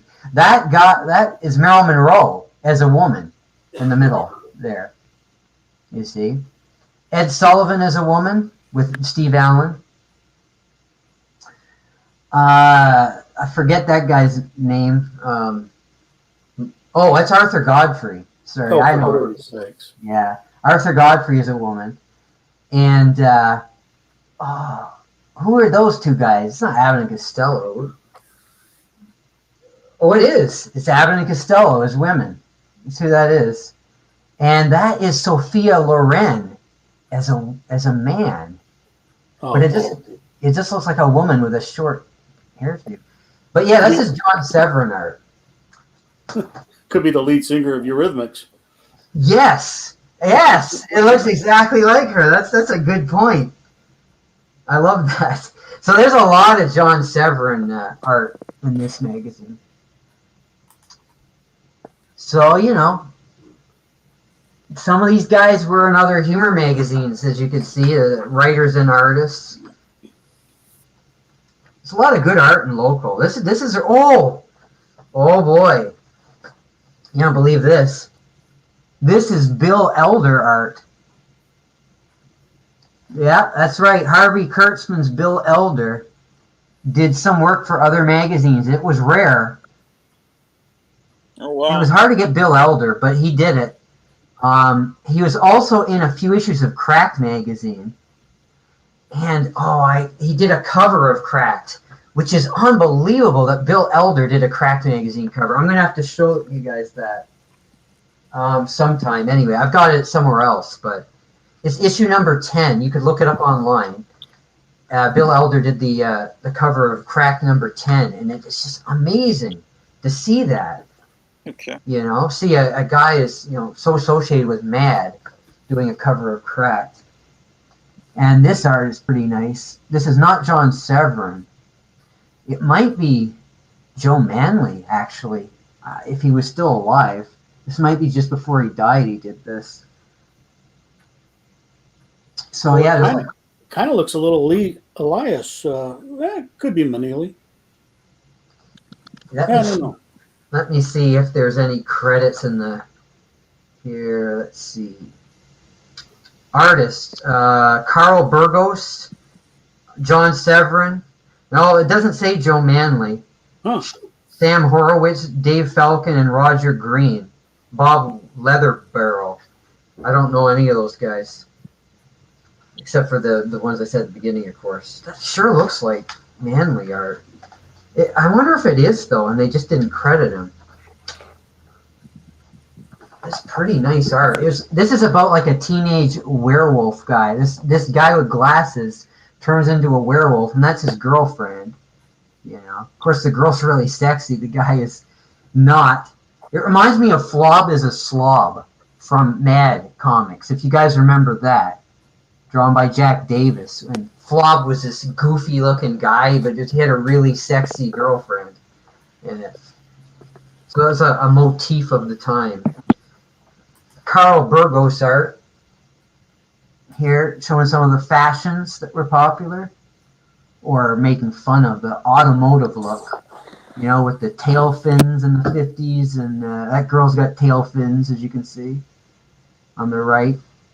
So if girls were influenced by cars, that's what they might look like. If the fashion industry was influenced by the automotive industry, there you see, she's got a chrome look. There's like the see-through windshield look. The guys like that one a lot. There's a headlights look. She's got a couple of headlights there, as you can see. The girl on the left. So. Wow, a headlights reference. I can't believe it. Yeah. They put some sexiness into the humor magazine, especially in the 50s, because as Grottu will tell you, the 50s was a sexy time, in the movies and when everything, really.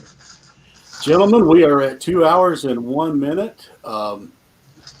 I kind of think we should probably put an end to it. I've enjoyed this, and I was wondering if you guys would be up for maybe trying this again. Is next Friday good? Is Friday even a good night for you guys? Or? I never know. For me, I never know which night is good until it comes today. But tonight, it just happened to be the right time for me today. So I can't tell you ahead of time. But yeah, anytime you shoot me a message, and I'd love to join and show more magazines and stuff. I had a lot of fun doing this. Yeah, I think I speak for Grottu here. I think we enjoyed it tremendously. Could I just before we go? Could I just show you a few more quickly, just to finish off the 50s magazine? Yeah. And then next time I'll show you some 60s magazines. How's that sound? Okay. So this is Frantic. Yes. And now you see this right down here. This is pretty neat. I like how they did this. I'll do this. I won't take as long with these ones. Don't worry. But 4 issues of Frantic, right? This is the first issue. A lot of the covers are like this, just a solid cover, like red. Now down here you see like a tease. Now what is that? It looks like a naked woman or something. So they want you to buy the magazine.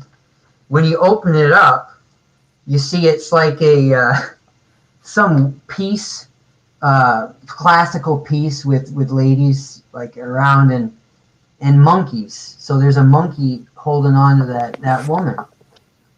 So it's weird. Like they show a little tease of the artwork that was inside the first on the first page of the magazine on the cover. So that was a kind of a interesting way to get the readers to buy the magazine. Okay, just gonna put this back. This is another one of the brittle ones that's just falling apart. Oh man. Okay. The second issue, right there, you see a lady's being scared by something, so you'd have to open it up to find out what.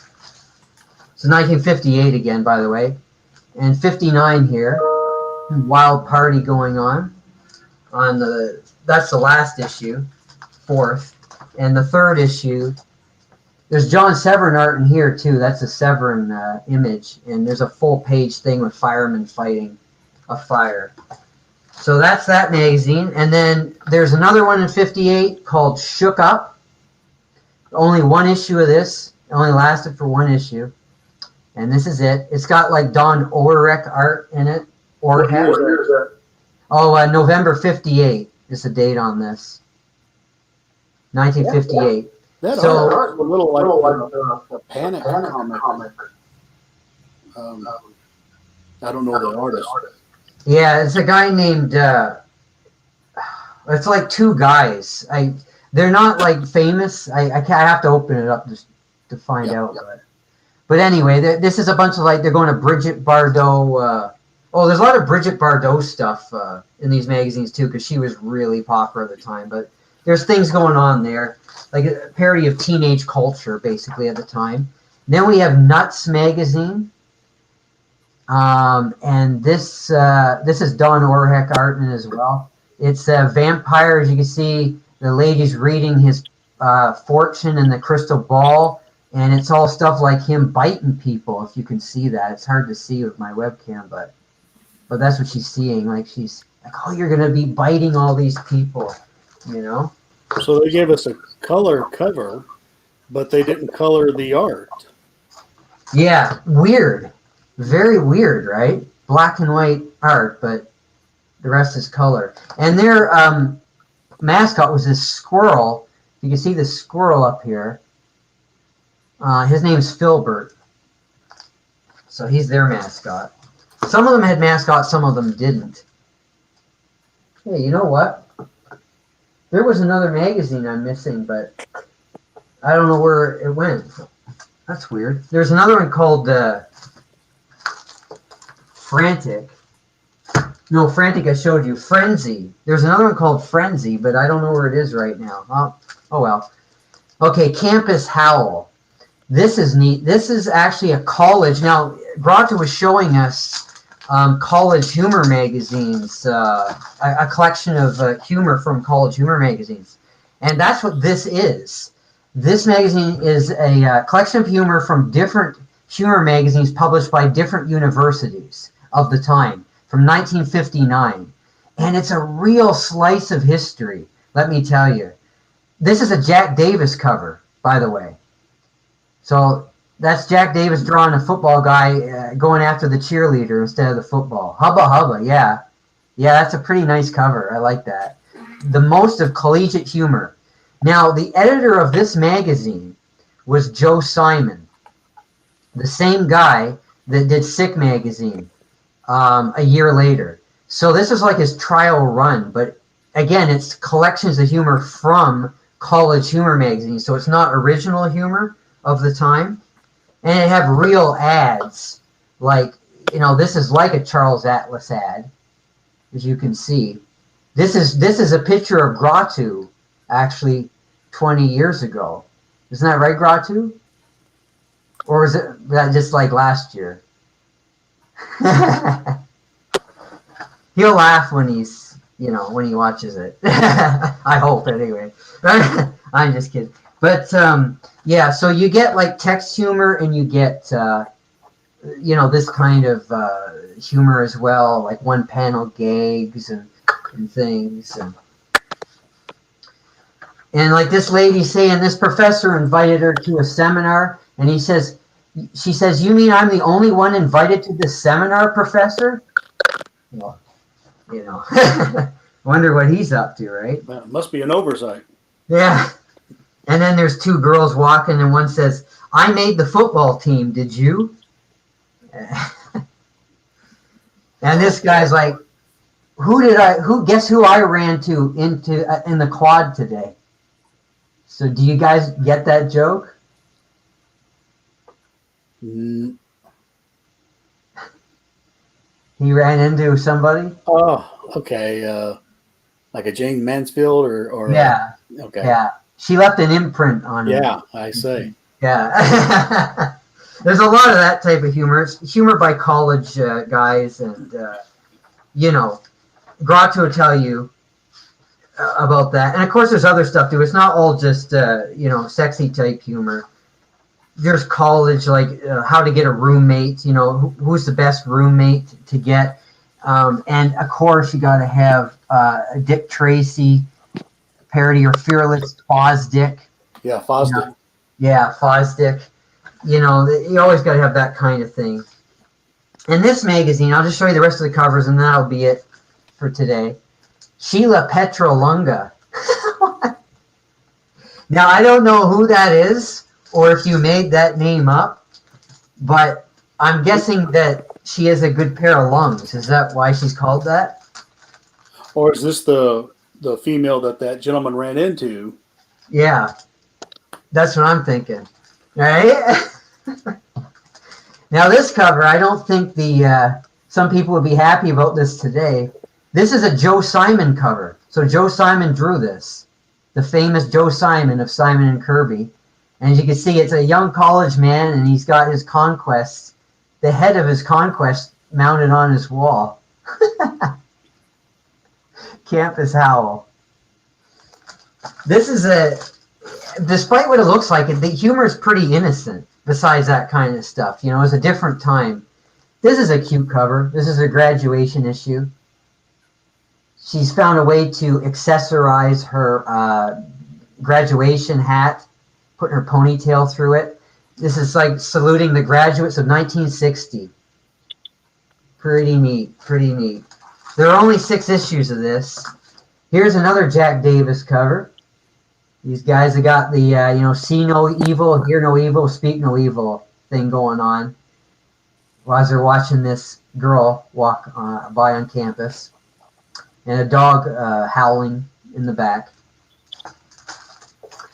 And this was a photo cover of a movie, which I don't know if you guys have seen, called College Confidential, starring Steve Allen and his wife, Jane Meadows, is it? No. Oh, what's his wife's name? Jane, I lost her name. Do you guys remember? No, but that would be a good guess, I think. That's not her. That's just a girl, like an extra from the movie. And not sexiest, ugliest man on campus is this girl. Oh, you can see it down here. It's actually a very pretty girl. But they had a contest for the ugliest man, and they had to dress up, make themselves look ugly. You know, put costumes on, makeup and stuff. And she did it. And she entered the contest as a woman, but people didn't know she was a woman. You know, her costume was so good, and she won. And there's pictures of her costume inside the magazine. You get to see some of the runners-up and everything. And this is I love this. This is just a cover of a more innocent time. You know, Kennedy had just about to become president. This was 1960. And cheerleaders putting a bow on the college football heroes uniform. And it's a very cute cover. So right after this magazine stopped publishing, Sick Magazine started. So that was the end of that, because Joe Simon started Sick Magazine. So that's it for my Hero Magazines today. I could show you tons more other times. According to Wikipedia, Steve Allen's wife is Jane Meadows. Oh, I was right. Good. I like it when I'm right. It sounded right. Yeah, I thought, though, I was thinking, am I mixing her with Audrey Meadows from The Honeymooners? That's why I was thinking I had the name wrong, you know. I don't think she's related to her, is she? I don't know. I'm not sure. But anyway, I hope you like those looks at obscure 50s humor magazines today. No, we did, and I feel bad for trying to stop it earlier. I felt like I rushed you there at the end. These were great. I just worry about our audience and yeah. This is my audience is not used to anything over 15 minutes usually. I have a few, but Grottu's audience is used to videos they that are. long, So. Yeah, right. We need to be able to stream this to his sometime if we could figure out how to do that. But yeah, it's too bad you couldn't post it on both your channels. You know, both of you. maybe you can. I haven't researched enough to know. So actually, what you could do probably is you could download the video if you use a YouTube downloader site or a program that downloads those, and you could send it to Grottu, and he could post it on his channel as well. You could both have it on your channels. I don't know. yeah. That would be my idea anyway. But I had a great time. This was a lot of fun. I'm glad you guys are interested. Oh yeah, Tom, we'd love to have you back. I'd love to come back. So Sure. And hopefully we can get Grottu's camera a little better, and we'll this will be the great new hot thing.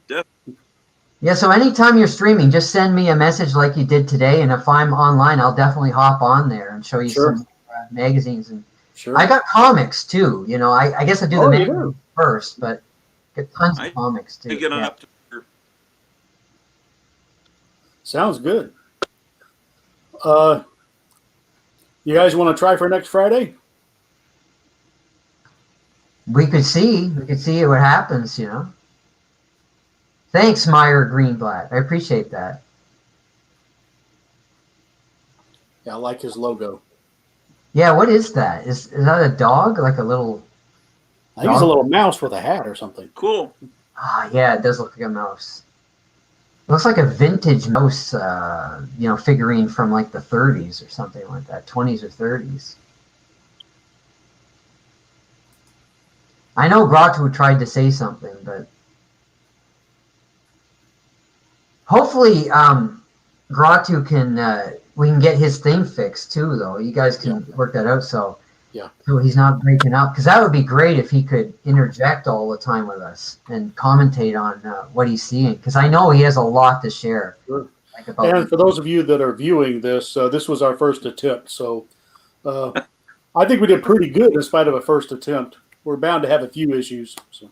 Right, yeah, I think it was pretty good.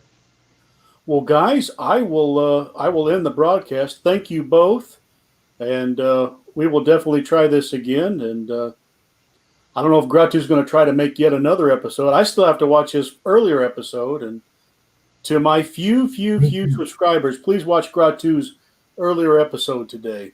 He goes to a comic book store, so I'm sure it's going to be a hoot to watch. So I skimmed through it, and it looks like it's really great. I love seeing like all the. I'm going to try to do one tonight.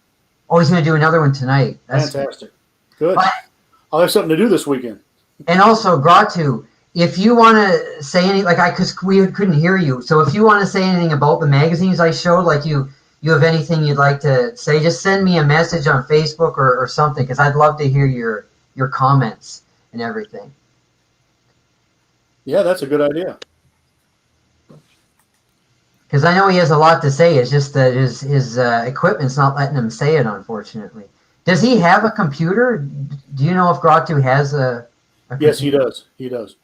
Yeah, this so if is he... Blabbermouth from Hanna-Barbera. Hey, everything I couldn't say. I don't know what he said. He said he's going to yes, all the things he wanted to say, he's going to say in his upcoming episode. So. Oh, that's great. That's a great idea. It's kind of like an after party at Grottu's site. So great, yeah, because I do want to hear his insights on these magazines there, And so next time, Grottu, if you can use your computer, I have a feeling it will work a lot better. I don't know, but that would be great if we could try that next time. Yeah. Okay. I guess right. I bet it will, gentlemen. We will see everybody over at Grottu's place now. So thank you, Graphic Man. Happy drawing. See you, everybody.